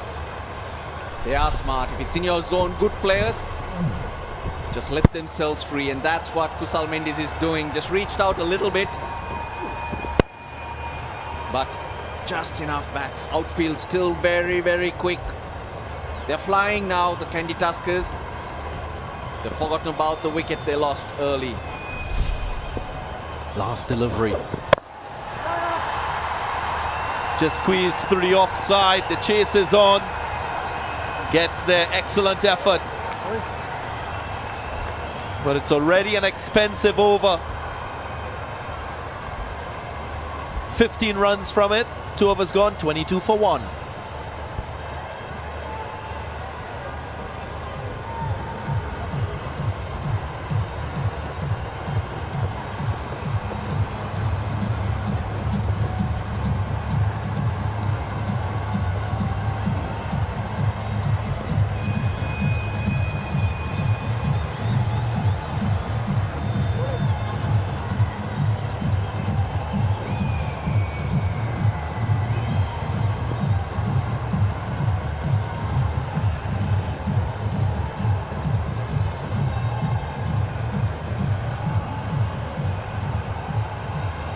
Kusal Mendes, 14 of 5, looking really, really good. And that will allow Kusal Perera to settle into the innings. Well, there was a silly mistake that happened in that over which has cost the Jaffna Stallions. Kusal Mendes knocked it onto the onside. And he is a single, and Shoaib Malik misfielded. They came back for 2. Next 3 balls, 6, 4, 2.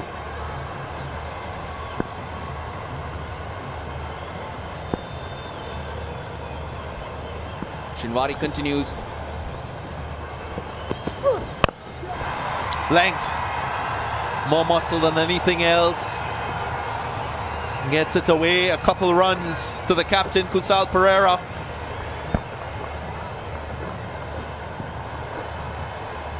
in the last over. There we go. Easy single. Look at Shoaib Malik. Oh dear. Kusal Mendy's back on strike. And at the end of the over, sorry Suranga, my fault. He knows because the next 3 balls went for many. And it's changed the momentum of the game. Silly mistake, little mistake. It matters. That's what they say. If you want to win a certain game, try and make less mistakes. That mistake was costly. He'll score twice as many in the next game. Don't worry. He will. He should. Deep mid-wicket, deep square leg. Shinwari brings the ball back into the left-hander. Fielder, take on. Brilliant. Brilliant catch. Minod Bhanuka. How about that? A game changer. Well, that ball was travelling. It was timed so well. He just used the pace, used the angle. And that ball was flying. A very little time for the fieldsman to react. How well he grabbed that one. Although he was off balance, but retained the control of that ball. And a big wicket for Jaffna's Stallions. Kusal Perera, always a big scout. He's removed for 4 runs. It's 24 for 2.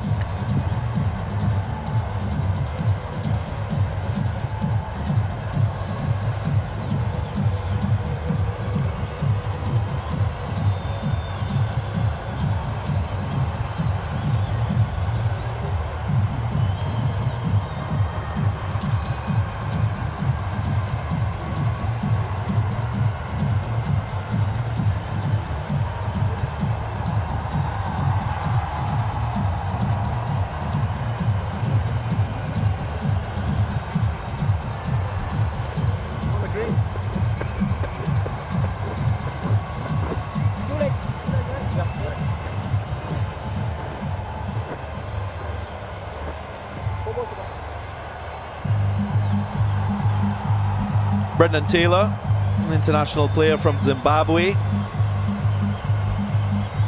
replaces his captain. Has a T20 century, so now it's the right time for him to repeat that feat. Yeah, good partnership yesterday between Kusal Mendy and Brendan Taylor. Catchers win matches, they say. Minod Bhanuka, game to forget with the bat, made 15. But it was more a struggle, and when you do something like that for your team, it's a wonderful feeling. Watchful as you'd expect, but it's the second time we've seen Kusal Perera get out to playing that short delivery early in the innings. In an earlier match, he picked out the fielder in front of square, and this time he was going a little bit straighter. But the brilliance of the catch. He was sprinting, and that ball was traveling. Shorthand jab, so strong, Kusal Perera. Even the batsman didn't have even a chance to even take 2 steps out of their crease. That's how quickly everything happened. Bhanuka. Brilliance being shown in the outfield. The standard of fielding is picking up now in this LPL.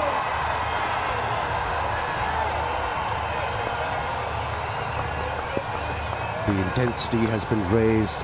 There's more commitment from the fielders. They're anticipating hard. Quiet word from umpire.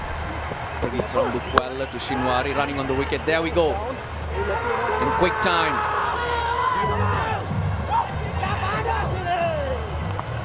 What's important when you're taking a catch like that, you've got to keep your eyes on the ball at all times. Try to get in that position where you can present your hands. Once it hits the right part of your hands, you can complete the catch. That's what he did. Not an easy thing to do. It looked simple, but it's very difficult. Oh geez, he's galloping in. Usman Khan Shinwari charging in. He's fired up. So the reason why I've seen this sort of a dismissal very often in this Lanka Premier League, whenever left-hand batsmen they're looking to execute that stroke, they're rolling their wrists and it's going straight to the fielder. Just hook it or try and play all along the ground. Don't involve your wrists.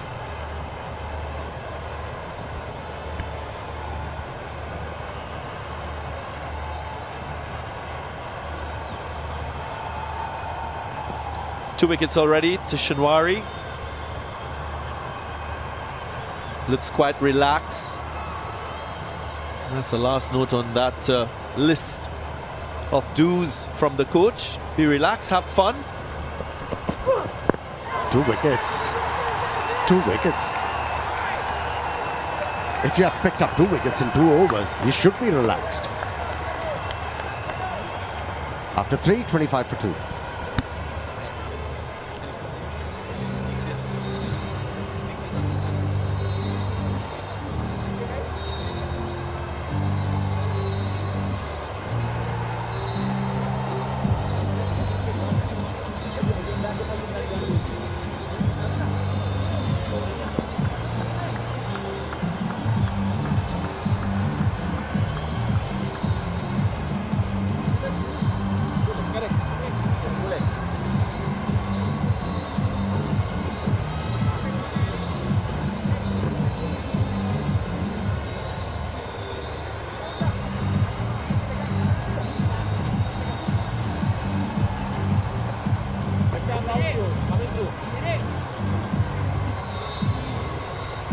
A lot of work for Kusal Mendes and Brendan Taylor.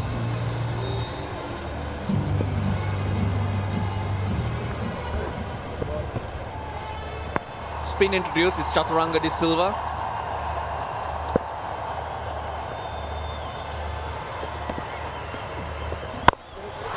Now sometimes your strength could become your weakness, more so as a batsman. Kusal Perera loves to play the ball square of the wicket, whether it's with that horizontal bat shot or even if he's driving the ball on wide deliveries. This guy loves to sweep the ball, whether it's the lap sweep or the slug sweep. This time it's the slug sweep and he gets it off the middle of the bat. He doesn't hold back. Brandon Taylor, in any kind of situation, he backs himself to play his strokes. That was nicely executed, 6 from the bat of Brendan Taylor. Early in the over, pressure on Chaturanga. Top edge, he gets away with it. That's running away too. The fielders give up the chase. There's a good exponent of this sweep shot. May it be reverse or conventional sweep or just a dab.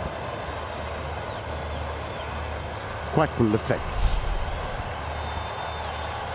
Scored a major part of his runs in the last inning, sweeping the ball here again. Crouching and keeping very low. Spoke about Kusal Perera. Take a look at his dismissals. The first, second and third, all playing to leg with the horizontal bat. Like this man. Goes again over the boundary, another 6 in the over. No backward step, step towards the ball and just helping it on its way. Says so much about your attitude, approach. Mr. Pereira made a difference for his team. Brendan Taylor doing that for his team. Yeah, with his intention, not only he has forced the bowler to change his line and length, also he's forcing the bowler to dart the ball in. Working well for Brendan Taylor.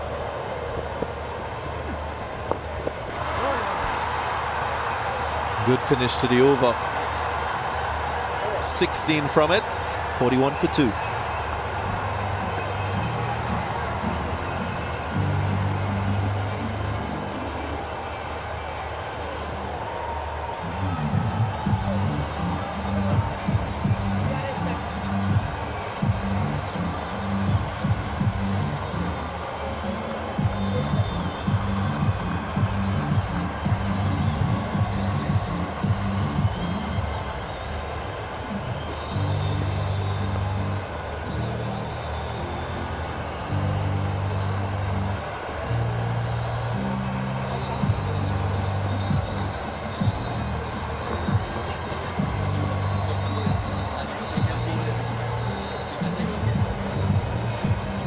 couple skyscrapers in the innings. And the Tuskers will need a lot more like those. Brendan Taylor looks in a no-nonsense mood. Already 17 from 10 deliveries, 2 sixes to his name. Both these batsmen. Look at Mendes, 14 of 5. Change of end for Suranga Lakmal.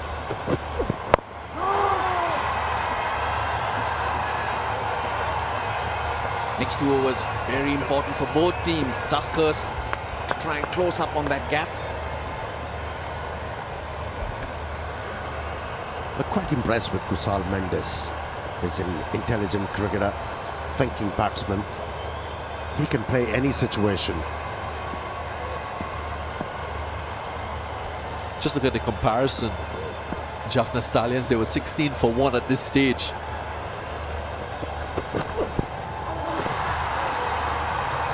Kandy Tuskers way ahead in terms of runs. So they still got to believe that they can make up and score the necessary runs to get them to that target score of 186. Yeah, he's batting to come. Those very capable Asela Gunaratna, Sikuge Prasanna, coming to Mendes, Dilruwan Pereira. So they do bat deep. But of course, you don't want to be leaving too much for them to do. Talk about improvisation. And talk about executing a certain stroke with authority. Well, how do you respond to something like that? Suranga Lakmal looks on in amazement. First thing he does well, he keeps his eyes on the ball, keeps his head down, and he's got good hands to time the bat on ball. Wow, impressive. Very impressive. Plenty of options. Where do you bowl? They got shots everywhere. 5 sixers in the innings so far. Kandy Tuskers dealing in sixes. Miscued, up in the air. Will it be taken? Yes! Finally, after conceding a 6, he strikes. Lakmal will be relieved. That's a big one. Cramped him up for room. The catches are being taken to the relief of the Jaffna Stallions. Told you this, dealing in sixers. He was looking upwards, trying to hit it skywards. Dhananjaya De Silva somehow hangs on to it. Wickets keep falling. These are big wickets. Kusal Mendes gone for 20. Kandy Tuskers are 47 for 3.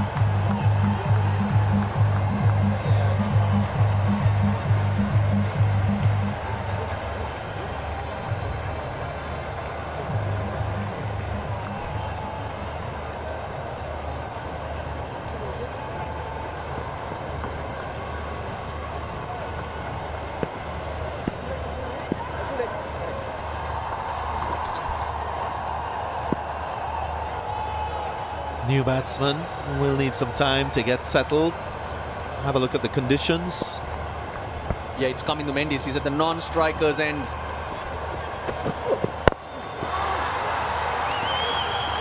Good comeback from Suranga Lakmal.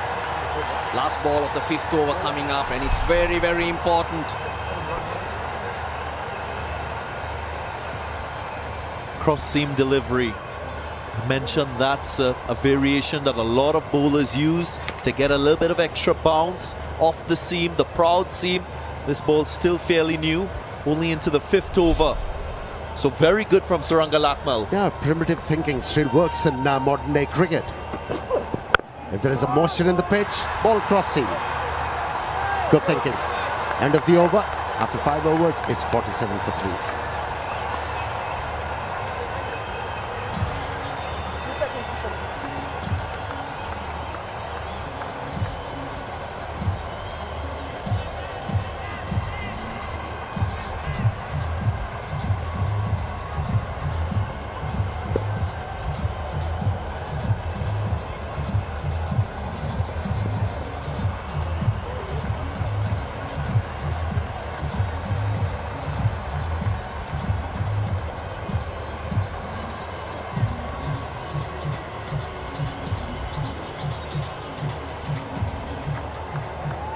Gobaz, Pereira and Mendes. Kushal Mendes, they're the three out at the moment. 47 for 3, 5 overs in.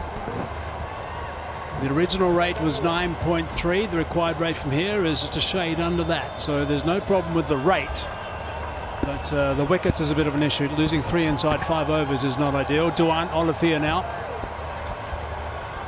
playing in his 50th T20 match. Wonder if we'll see him a little bit quicker tonight.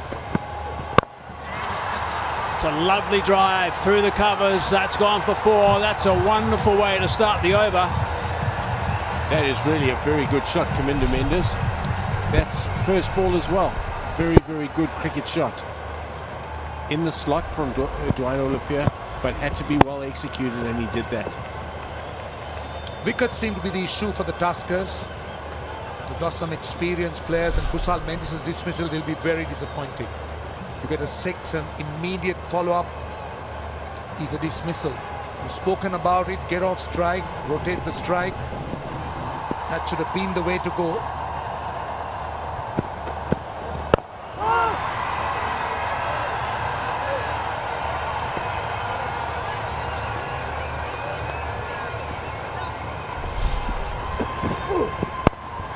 That's Kushal Mendes. He had just hit a great shot for 6 and then getting out next ball. He'll be disappointed with that. He was looking in good touch, as he has this whole competition. He needs to go on now and get a big score. And for Kandy to get close, he needed to get a score. He's the sort of player that's got to influence games.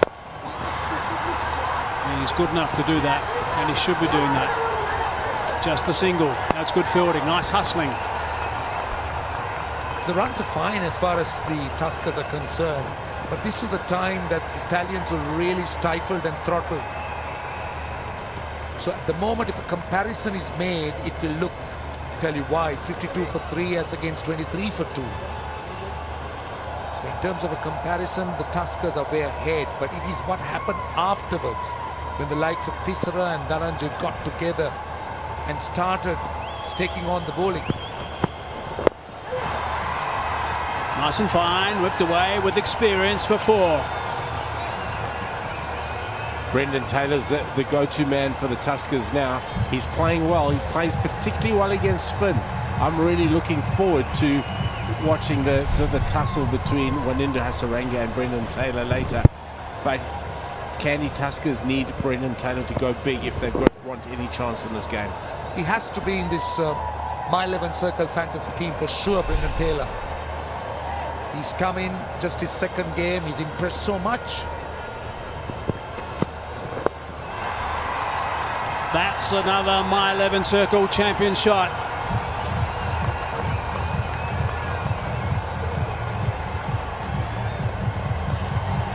It's a bit of a rude awakening to the crease for Duan Olivier. 3 fours. No pace whatsoever from the big man from Yorkshire these days. Well, the Stallions will have to be mindful. Now, shots like this, overs like this, will only release that pressure that the initial overs created with wickets taken.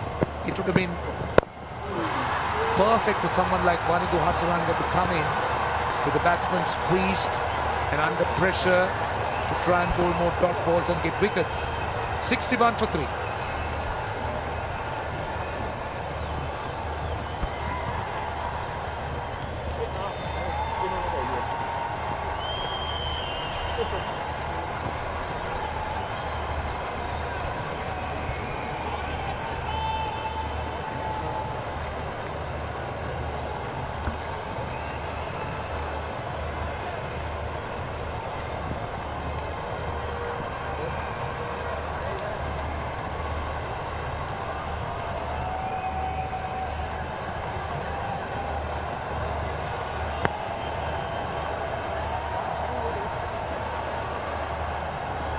Power play, 61 for 3. Far off the average so far in this Lankan Premier League. Tisera Pereira now with the ball in his hand. This will be a nice little tussle between Higg and Brendan Taylor.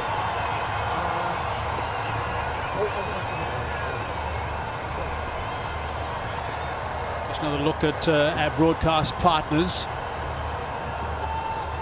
Sony throughout India, Nepal, Bhutan, Bangladesh, Maldives, Afghanistan as well, ITN in Sri Lanka, PTV Sports and Geo Super in Pakistan, Sportsmax in the Caribbean, Willow TV in the USA.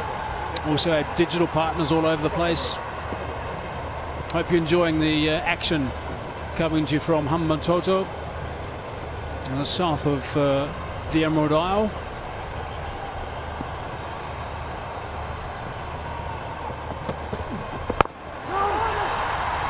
Lovely line and length from Tesoro Pereira. Yeah, I do that. I do as well. He's running in tonight. I thought he bowled quite well yesterday too. He's hitting just at back of a length, but he's hitting it with meaning. He's not floating the ball up there. This is what we want from Tesoro Pereira.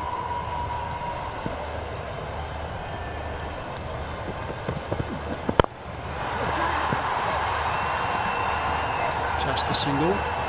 It's going to bring Taylor back on strike now. I see Taylor's having a good look at his broom. The non-strikers in. Might have a little bit of a hairline crack in the broom. One thing that I used to see from Tisser, I remember him playing in the BPL, and he did bowl those death overs. And what he did then, he used to bowl with a very square arm, round arm action, going for those Yorkers at the death, and he was quite good. But he seemed to have just ditched that bowling action, and he's bowling differently the way he used to bowl. But I know that it was something that he tried to develop when he was looking to bowl those death overs, which he was to a great extent.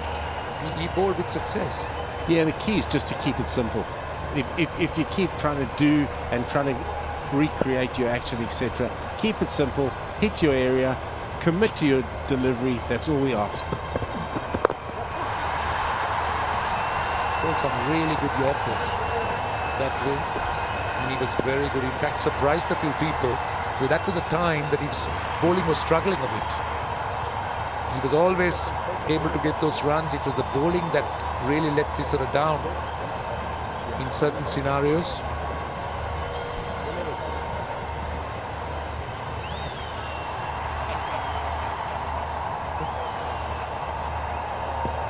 That's what the overseas pros are about, passing on some knowledge.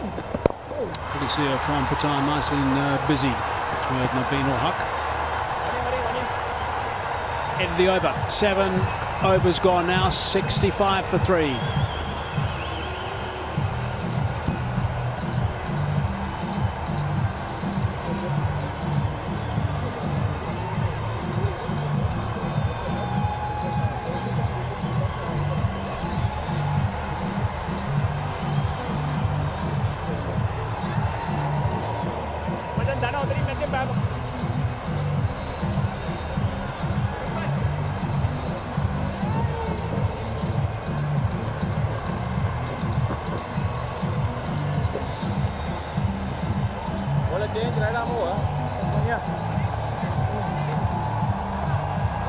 I think it's worth just dipping in occasionally and just having a look at the situation after 7 overs as we look at that match summary. The bottom line there is important, obviously. 121 required from 78 balls.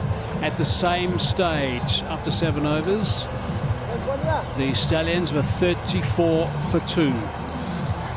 So they're in a lot of trouble, and they started to lose some wickets at this stage as well. So the Tuskers are well ahead. However, there was the onslaught, obviously, from Tesoro Pereira in particular that got them to the 185 mark. When into Hasaranga, the magician. When Mickey Arthur picked up the mic and said, "One into Hasaranga, the magician," I was only looking at his eyes. It was he looked so excited. Every time one in the Hasaranga appears, I think the man that's most excited is Mickey Arthur. Yeah, I just think he's a wonderful, wonderful cricketer. I think he's going to play a massive role for Sri Lankan cricket going forward. He's certainly shown us his promise. Oh, that's not a bad shout, actually. I'm not sure they're going to send it upstairs, though. He didn't look all that interested in the end. I'm not sure that was that far away. But I think one in the straight away thought that it was missing the leg stump. His reaction wasn't really enthusiastic.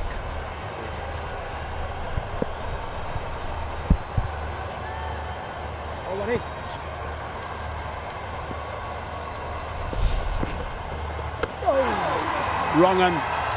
Perhaps a miss-stumping. Probably a miss-stumping. Just finding the gap past that inside edge. That is so well bowled. Googly through the gate. Unbelievably bowled from Wanindu Hasaranga. It's the way he disguises. There's hardly any difference between the leg spin and the wrong. Another look. Yeah, it was clearly a mistumping because he was down the pitch. But the wicket-keeper too was deceived. All our coaching staff at, and I'm talking again with the Sri Lankan cricket team, catch to him. Oh, he has the dismissal. Potentially, probably, yeah, missing, going down. The guys that catch with the mitts to an end, I'm talking David Saker, Grandflower, Shane McDermott. Nobody can pick his googly. He just bowls it so well. Right, so that one was going down leg side, missing that leg stump. However, should have picked up a stumping soon after. Well out of his crease.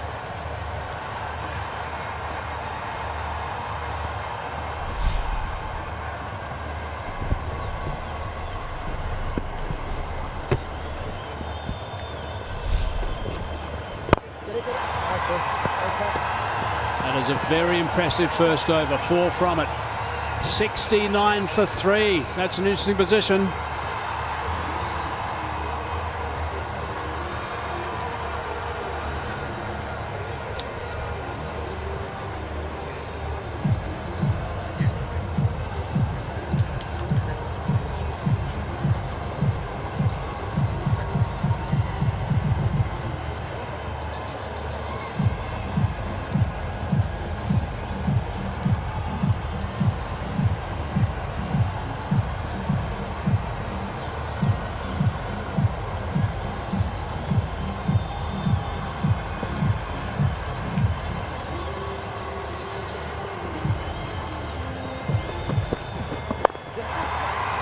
Taylor just easing that one away down towards third man for 1. He'll be pretty keen to get his bat back. I think there was some running repairs done on the sidelines to his first choice broom.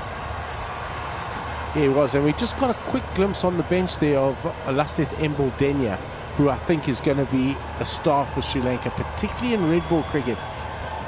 A really good left arm spinner, gives the ball a really good rip. Top edge. Should be taken. Comfortably taken. Pereira in the game again. Can't keep him out, this big fella.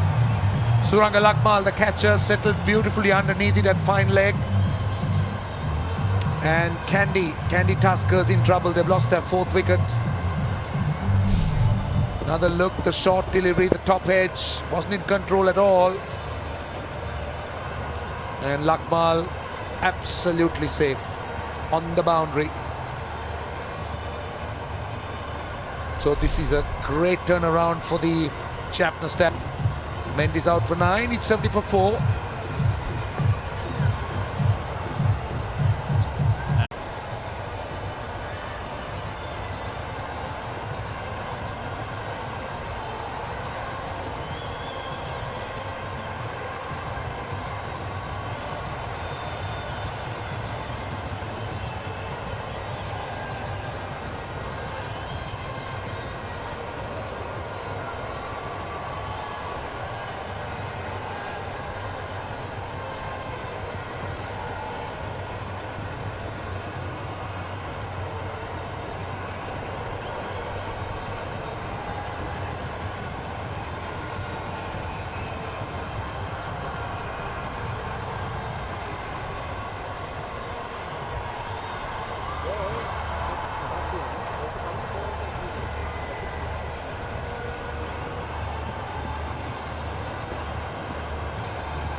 End of the timeout.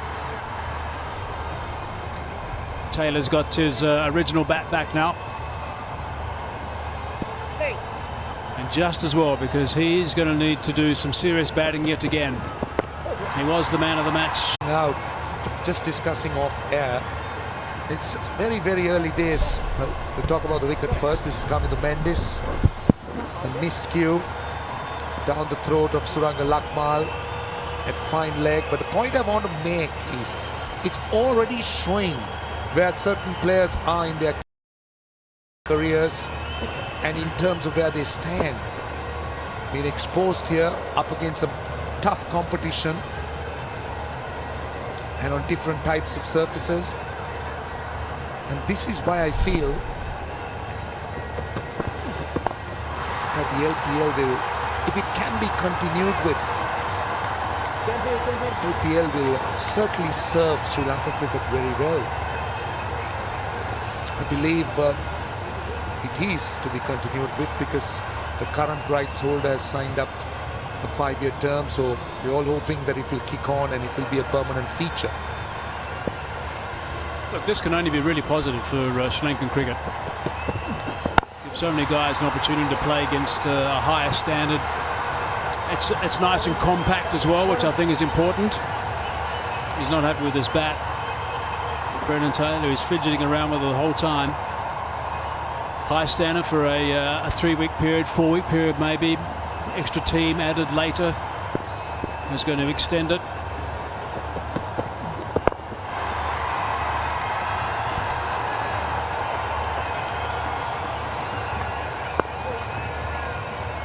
So 9 overs gone now, 5 from it, 74 for 4.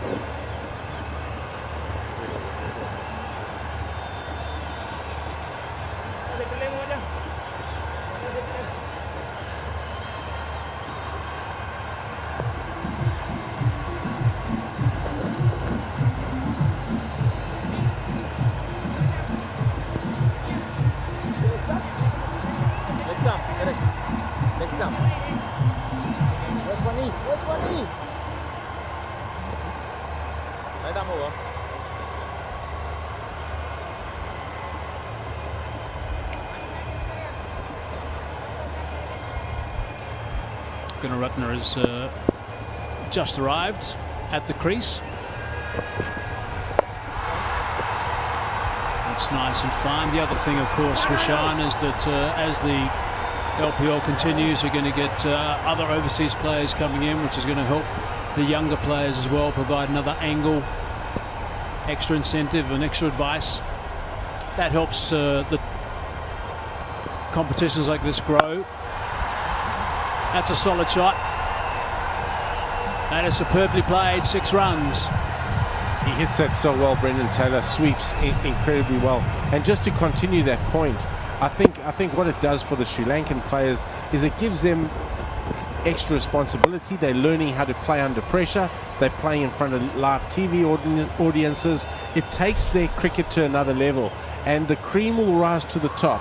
We'll see who the best players are that can play international cricket from seeing them play and develop in this competition. And what an opportunity for the young guys to shine. To reverse sweep, they've got that covered.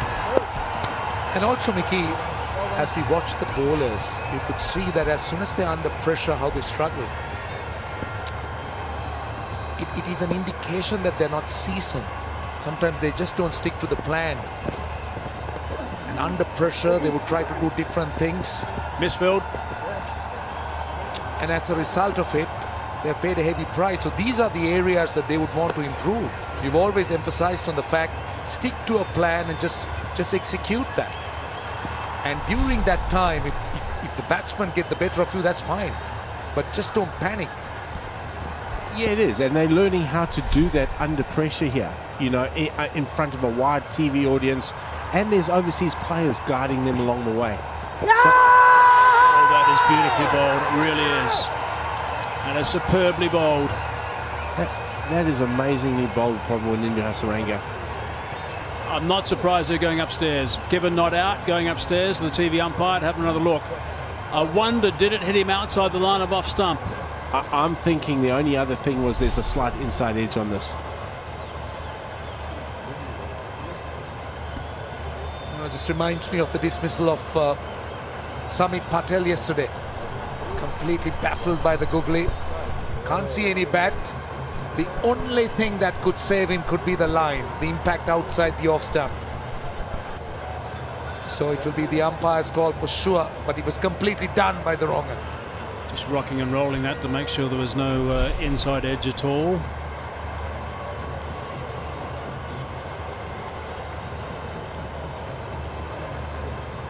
So let's just get a little bit of confirmation there with Ultra Edge. Make sure there's not a heartbeat there as it goes past the bat. Nope, nothing. It'll be a heartbeat there as it's the back thigh, as you can see with the picture on the right-hand half of the screen.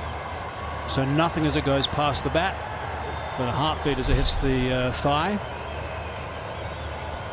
I can tell you that Brendan Taylor could have missed a few heartbeats. Players, by the way, have had an opportunity to have a look at the big screen as well, watching these replays, and they're already back in their positions as they have seen that it is outside the line of the off stump. That's where the impact is.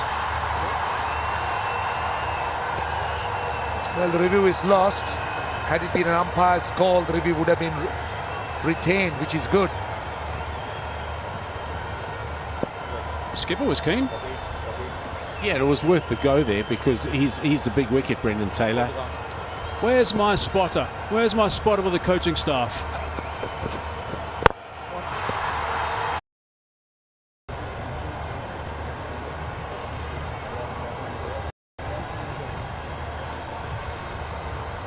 Thank you, Linda.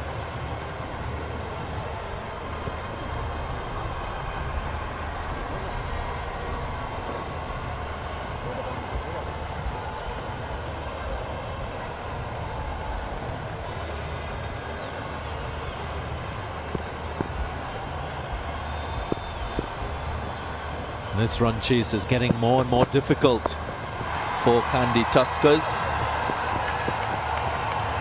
And this 4 will help. It's a My 11 circle champion shot with flair, with class. Another look at that wicket. Well, the big fish. Brendan Taylor, just his second outing. He looked extremely good. Even in the first, he was the man of the match. He was really going for the big one, some big slog sweeps. Looking to play that over mid-wicket, holding out to the man on the mid-wicket boundary.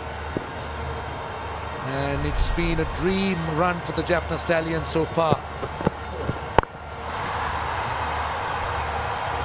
They've got a very well-rounded bowling attack. Different angles, different style of bowlers. After 11, 95 for 5.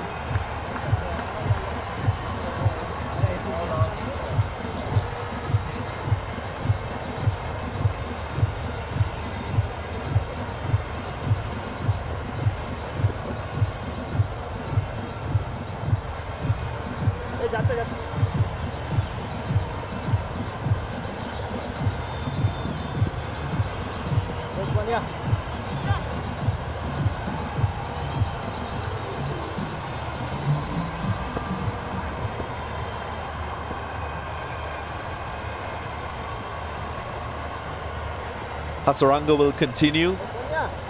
Oh, it's been a wonderful platform for everyone to showcase skills, ability to handle pressure, and that is what this situation is becoming, a pressure situation for both teams. The required rate still manageable, just over 10, but it's that wicket column.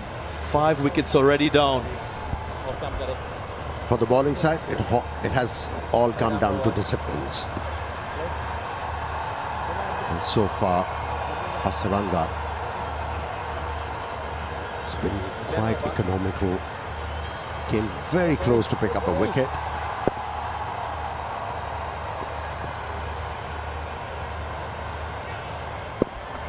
Sikuge Prasanna, new batsman. Just short. Tuan Oliver diving forward, could have been another wicket. That's Prasanna's style of playing. He would like to take on the bowling.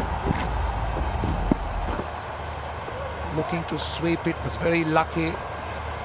But he's generally an aggressive kind of player. Sikuge Prasanna.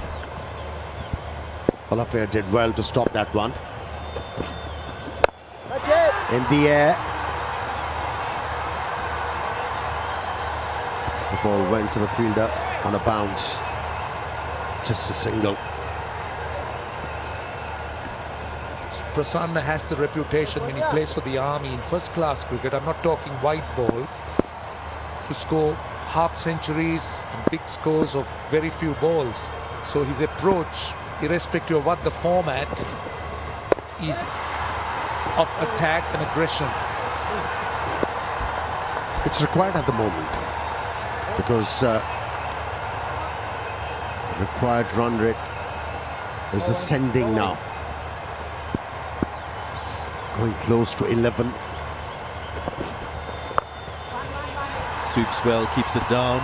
He's made his intentions quite clear since he came to the crease. Intent being shown, as would be expected by the Kandy Tuskers. Well, 88 from 49 balls in terms of the required run rate, just under 11. Very gettable in the modern T20 game, but as we spoke, it's the wickets column that's worrying the Tuskers.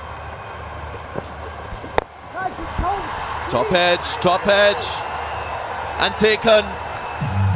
Another one falls. It's crumbling now for the Tuskers. And guess who, the catcher again? We've spoken about how difficult to keep Thisara Perera out of the game. He's held on to another catch. Prasanna goes. He has the omnipresence. Thisara Perera. It's difficult to keep him out of the game. He's handled the situations quite well. And it's been very impressive as the captain too. Walking back dejectedly. Only scored 1 from 3 deliveries, 98 for 6.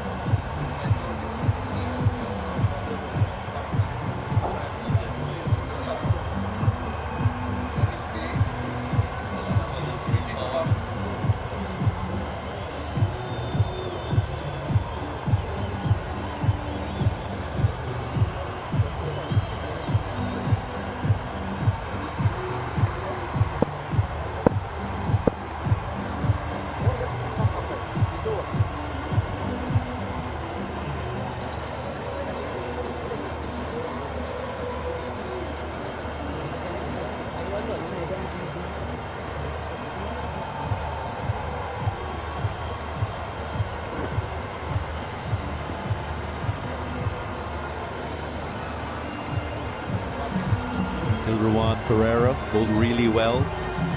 Now he has a chance with the bat.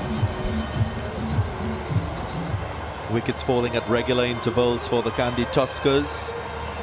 Kamindu Mendes fell in 9th over. Brendan Taylor in the 11th over. Sikugwe Prasanna in the 12th over.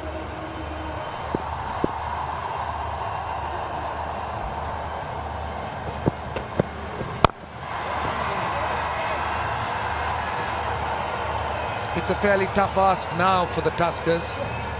It's a mountain, it's a hole that they have created, it's a mountain they need to climb. Another look at that wicket. Sikugwe Prasanna in no position to play that shot.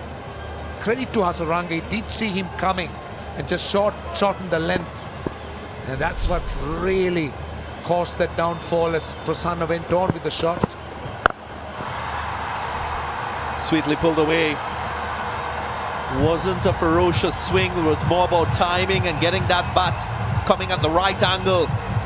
My 11 circle champion shot, surely. That was a short arm jab. Their coaching manual tells that if you're looking to pull the ball, it has to be at arm length. You have to meet the ball at arm length. He just, with bended elbows, jabbed it for 4 runs.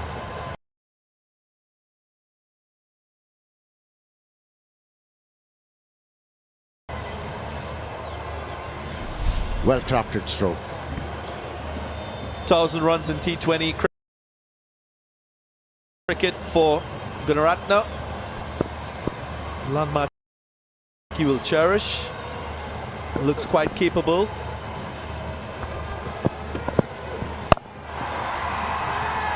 Finds the fielder this time, sweetly timed. To the left or right, he would have picked up another boundary.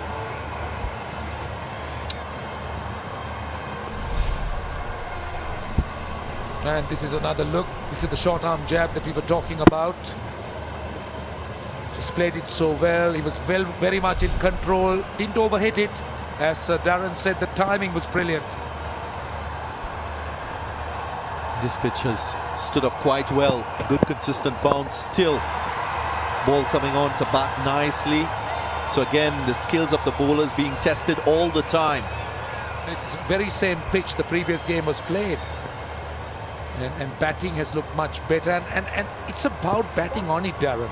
And a lot of credit for to these gentlemen. Godfrey Dabarera, international venue manager, in the centre. You also have Badra next to him in that black t-shirt. They can all smile because it's a lot of work that they have put into. Yeah, they're the reason why we're getting this exciting cricket.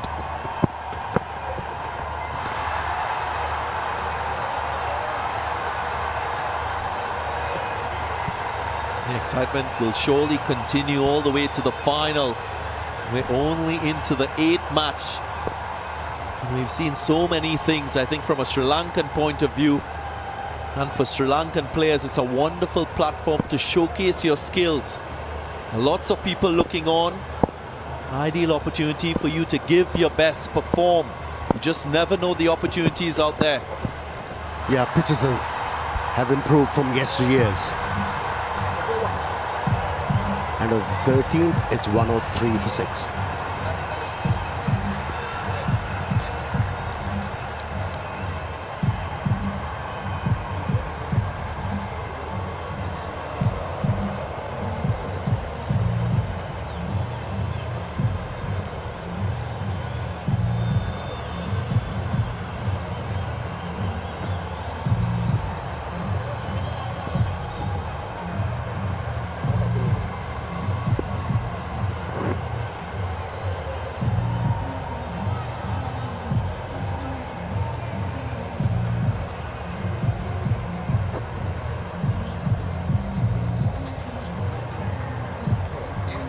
Danushka Gunataleka sits at the top of the My 11 circle, MVP of the tournament.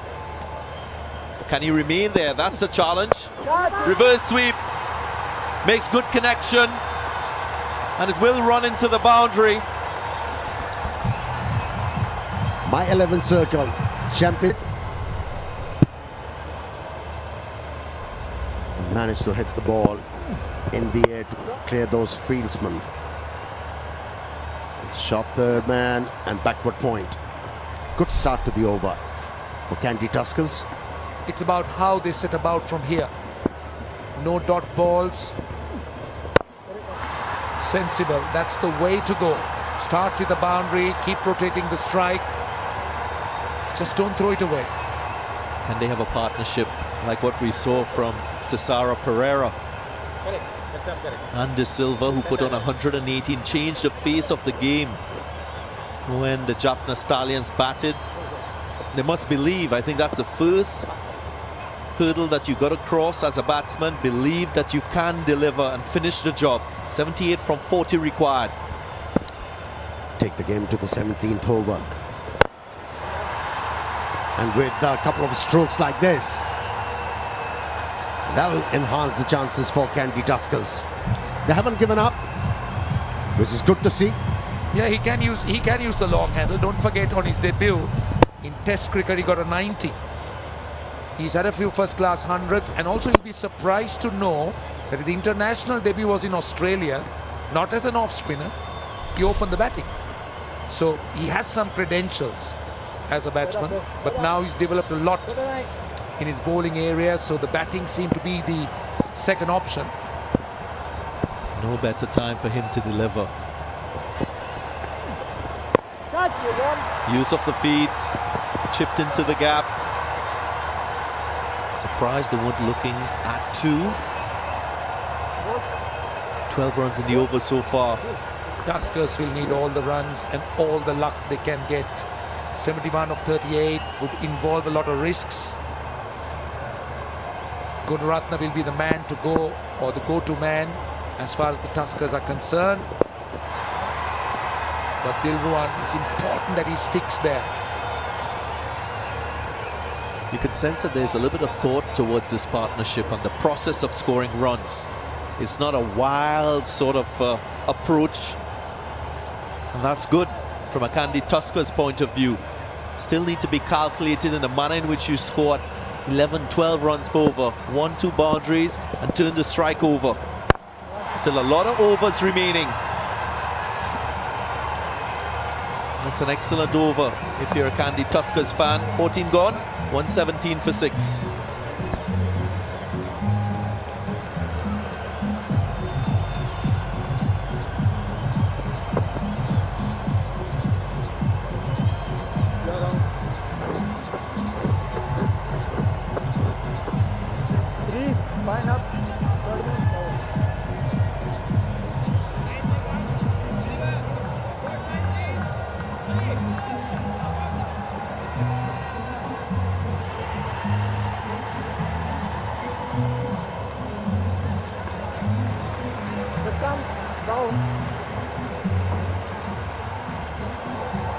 Well, at the moment, this is the obstacle as far as the Tuskers are concerned. When you look at the 3 batsmen left, there's very little. So now or never as far as this partnership is concerned. I don't think they'll want to leave anything to these 3. It will have to be this pair, if at all, Kandy Tuskers are to get over the line. That's a big ask. To be able to do that, they need to play out of their skills. They really have to get their lines. Decision making always crucial as a captain. Tisara Pereira has brought his leading wicket-taker back. Usman Shinwari into the attack, and this is the right move. You break this partnership, you get into that lower or tail that you've been talking about, Roshan.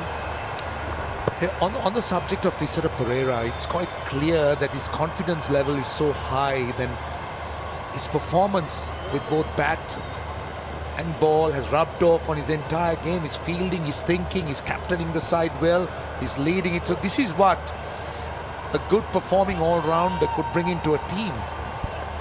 Especially, if you have Shinwari in your lineup, brings a lot of flexibility for the captain. You can use him with the new ball, middle of the innings where you require a wicket, and then the last few overs. And he's well equipped. He's got plenty in his repertoire. With the new ball, he's got that heavy ball, moves the ball around, and when he's looking to bowl with the older ball, he's got those slower ones as well. What a good over from Shinwari can also do is send that required rate from close to 12 to 14, and that's added pressure. Or just force batsmen to take a risk, lose their shape, and then get out. Yeah, dot delivery from here on. It's going to definitely affect the required run rate, and also their run rate is going to plummet.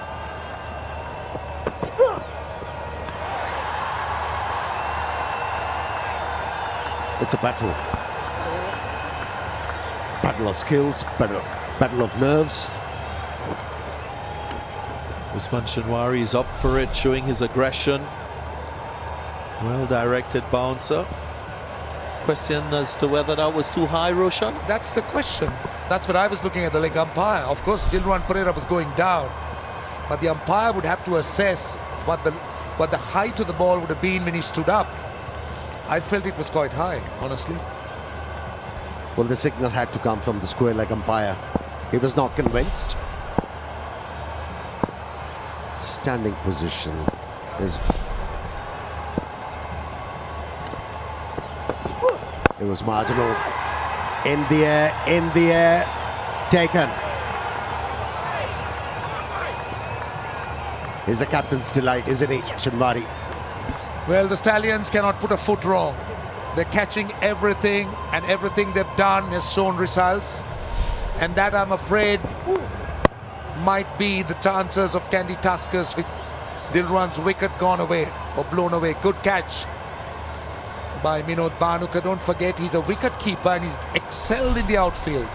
So run around, taken some outstanding catches, and this is yet another one. Pereira goes for 9. It's 119 for 7.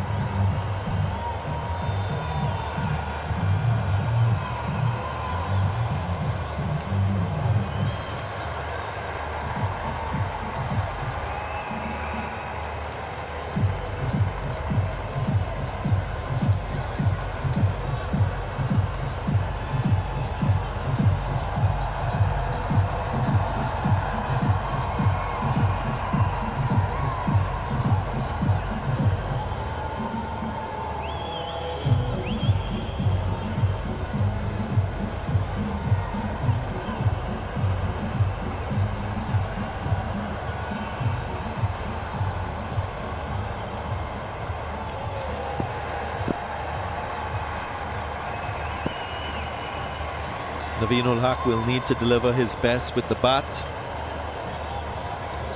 His highest score, an unbeaten 20. Scored for the Guyana Amazon Warriors in the Caribbean Premier League. Flail the bat, Naveen. That's your job. There you go.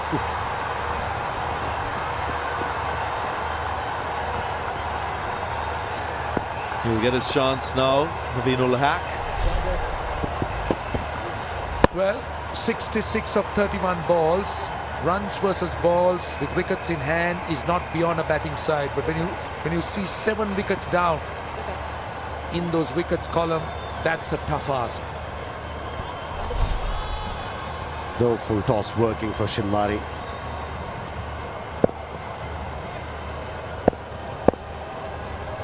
That's where he's good. With a new ball, he bowls at attacking line, tries to pick up early wickets, and with the older ball, round the stumps. That's nicely done by Naveen. He's off the mark. My 11th circle, champion shot that was. To end the over, it's 124 for 7.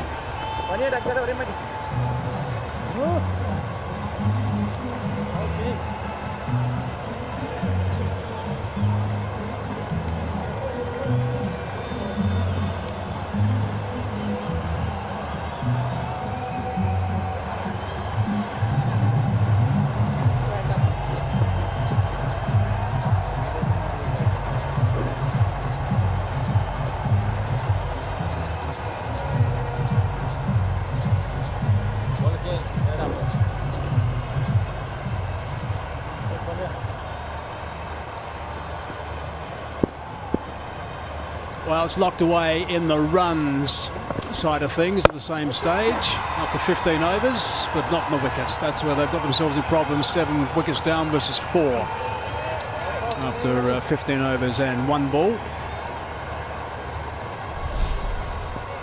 Let's look at what happened the last ball, the last over. He's watched it all the way, Naveen ul Haq. Great way to get off the mark. That was the first ball that he faced. Not easy to play Shinwari around the wicket, angling it in at the bottom. Gee, he looks determined. Nicely bowled. There's that wrong on the bowl so well, and it's hard to pick. Yeah, 3 for 17 for Shinwari tonight. He picked up 3 for 18 last night. That's a top edge and should be out, is out. Easily taken, Shinwari taking that catch. Hosaranga gets another wicket. Yeah, and that was probably with one of his worst balls tonight, a full toss. Premeditated, reverse sweep. He just got the top edge. Easy catch. Easy catch for the man of the moment, Usman Khan Shinwari. So that's the end of Naveen ul Haq. 4 of 3 balls, 125 for 8. They're in deep trouble now. I'm not sure a chat at the strategic timeout is going to help them too much either.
61 from 27. That's the equation required. Only 2 wickets in hand now. Pradeep has just arrived. This man had such a frustrating evening with the ball earlier today. Saranga's certainly enjoyed himself. He did enjoy himself. Premeditated reverse sweep and just lobs it up to Usman Khan Shinwari. Has Saranga been very impressive again tonight? 2 for 17 of 3.5 overs at the moment. Another good day out for Wanindu. He was hit for a 6 and a 4, so that's 2 balls where 10 runs were conceded, and since then he's bowled a lot of dots. Asela Gunaratne does not want to cross over, he wants to keep the strike, so he's bowled out and ran 25 for 8.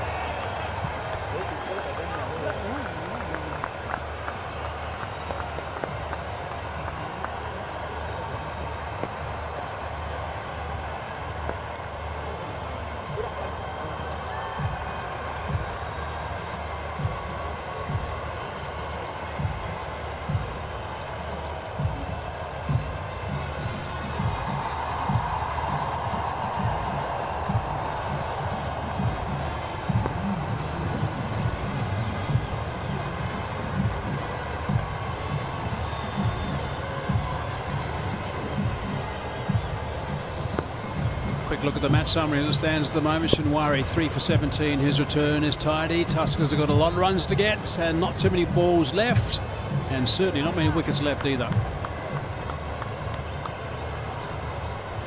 Wonder how you've got on today. Let's see the guys that you've picked in your team with the my11circle.com app, where you've downloaded that. Picked some various players in different conditions. A track which was turning a little bit, wasn't as quick as the other ones, so a different challenge. I bet you had some fun. Single. Suranga Lakmal. I like the fact that Thisara Perera has brought him back, give him a good run to see what he can do at various stages of the game. Thisara can of course trust himself. He's been bowling well, he takes the pace off. But having the rest of the bowlers confident, knowing what to do, will be good for Thisara going forward.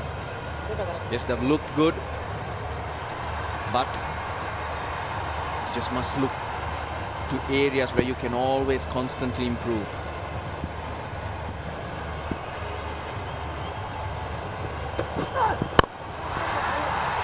That's high. Should be taken. It is comfortably taken as the captain again. Geez, in the game he's taken another catch. That's a basket load of catches he's taken so far in this match. Yeah, I think he's got 3 tonight. Bowled well and batted well. Suranga Lakmal in the slot. Nuwan Pradeep having a go. Caught out at long off. Buddies, aren't they? He won't hear the end of that. Nuwan Pradeep. Cross seam delivery. Wicket for Lakmal. It's not that you could expect much from Pradeep, not known for using the bat. Out for naught, 126 for 9.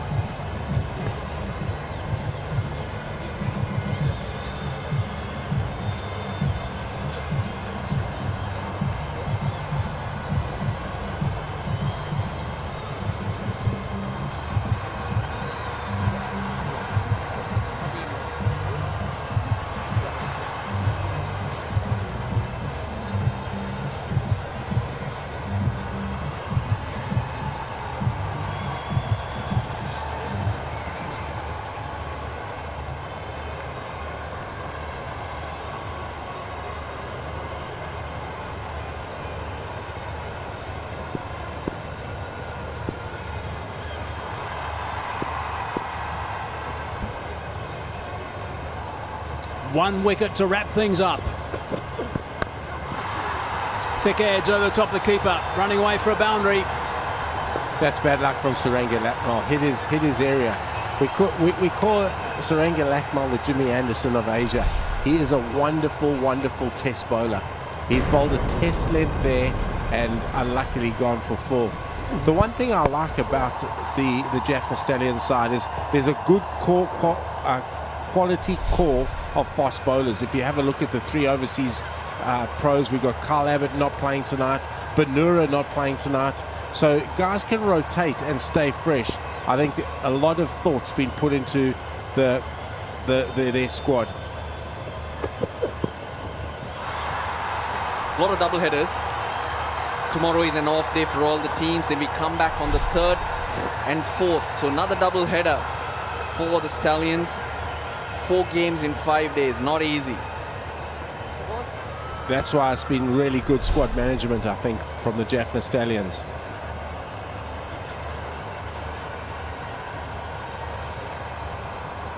Tuskers will be looking towards Dale Steyn to come into their lineup as soon as possible. He's arrived in the country. Down the ground, hard down the ground. That's nicely fielded. Shinwari. He's on a mission, this Shinwari. Have you seen him feel like that? Ball, yes, I have. Even in the field, he's really switched on. He knows that was a non-negotiable during his Pakistan days. Usman Khan Shinwari is a wonderful, wonderful bowler. He really is. He's perfect for these leagues. He does a great job. He gives you 100% whenever he goes out there. He's just a good squad man, a guy that you always want around your environment. Not a lot to boast for Munaf Patel. Geez, didn't he bowl well? He got that ball to move off the seam both ways. 3 overs for 14. Set the tone for the Kandy Tuskers. Yeah, did a great job. Straight bat. Keeping that one out. 131 for 9.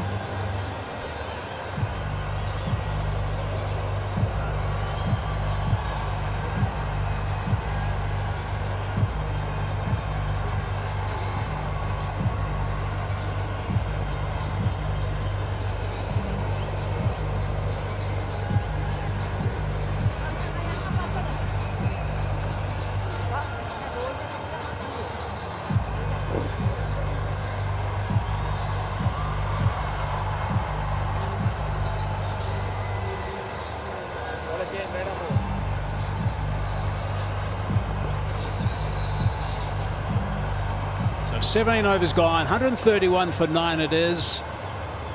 Gunaratne still there, 31 not out off 23 deliveries. Sarunga 2 for 17. His return. Shinwari, the wider grip. So that's how he took the pace off. Oh, could be clipping. Come on, Mickey, call it, put your neck out there. I reckon it's going to be umpire's call out. Real confidence player, Thisara Pereira. When it starts rolling, he starts doing things better and better. The responsibility of leading the team, making decisions. He's gone on and he actually improved his game. You've got to give credit to him in expanding his area. And that's flowed on to his bowling. The Stallions players are celebrating. They think it's out as well. I don't think height's going to be an issue because the way he collapses here. Bring a tear to a glass eye. There it is. Heading middle stump. So it's all over. The Stallions have done it. Thisara Pereira in particular has done it. He has been absolutely sensational again. Magnificent performance from him. Up goes that finger to wrap things up. So well done to the Stallions. They were in trouble with the bat right at the start, but gee, they recovered absolutely superbly to get that 185 for 8. Another 2 points. Really good work from the boys in blue. Led by this man, Pereira. With the bat.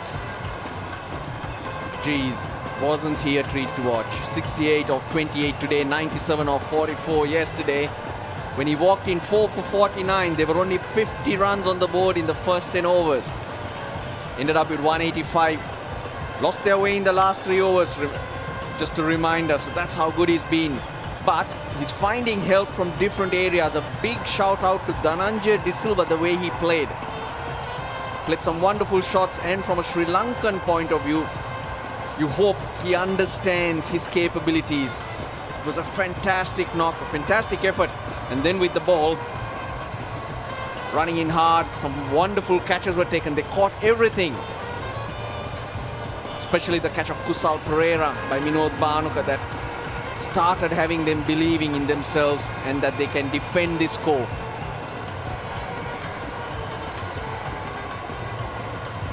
Wonderful professional performance tonight by Jaffna Stallions. Very well led again by Kusal Pereira.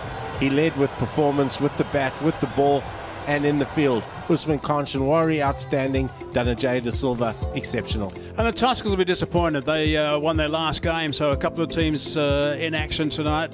Both won their last game, but the Tuskers have gone down in a considerable fashion today, just getting 131 in the end. And unfortunately for them, the top score was only Taylor, just 46 off 32 balls, and Gunaratne 31 off 24. So disappointing for the Tuskers. Not enough runs, and again, right at the top, didn't get a start. The bowling, Usman Kanchanwari, 3 for 17, outstanding. Lakmal, Ulafia, Kusal Pereira, and then another great performance from Wanindu Hasaranga, 2 for 17 in his 4. Right, I look back at the match summary. The Stallions, 103 for 44, I should say. A little bit on the expensive side, but picked up some important wickets. Gunaratne was really good, 2 for 20. And the Tuskers in reply, just that figure of 131 with Taylor, the top scorer. And the Stallions getting up by 54 runs with Chinwari, the pick of the bowlers, with 3 for 17 off 3 overs.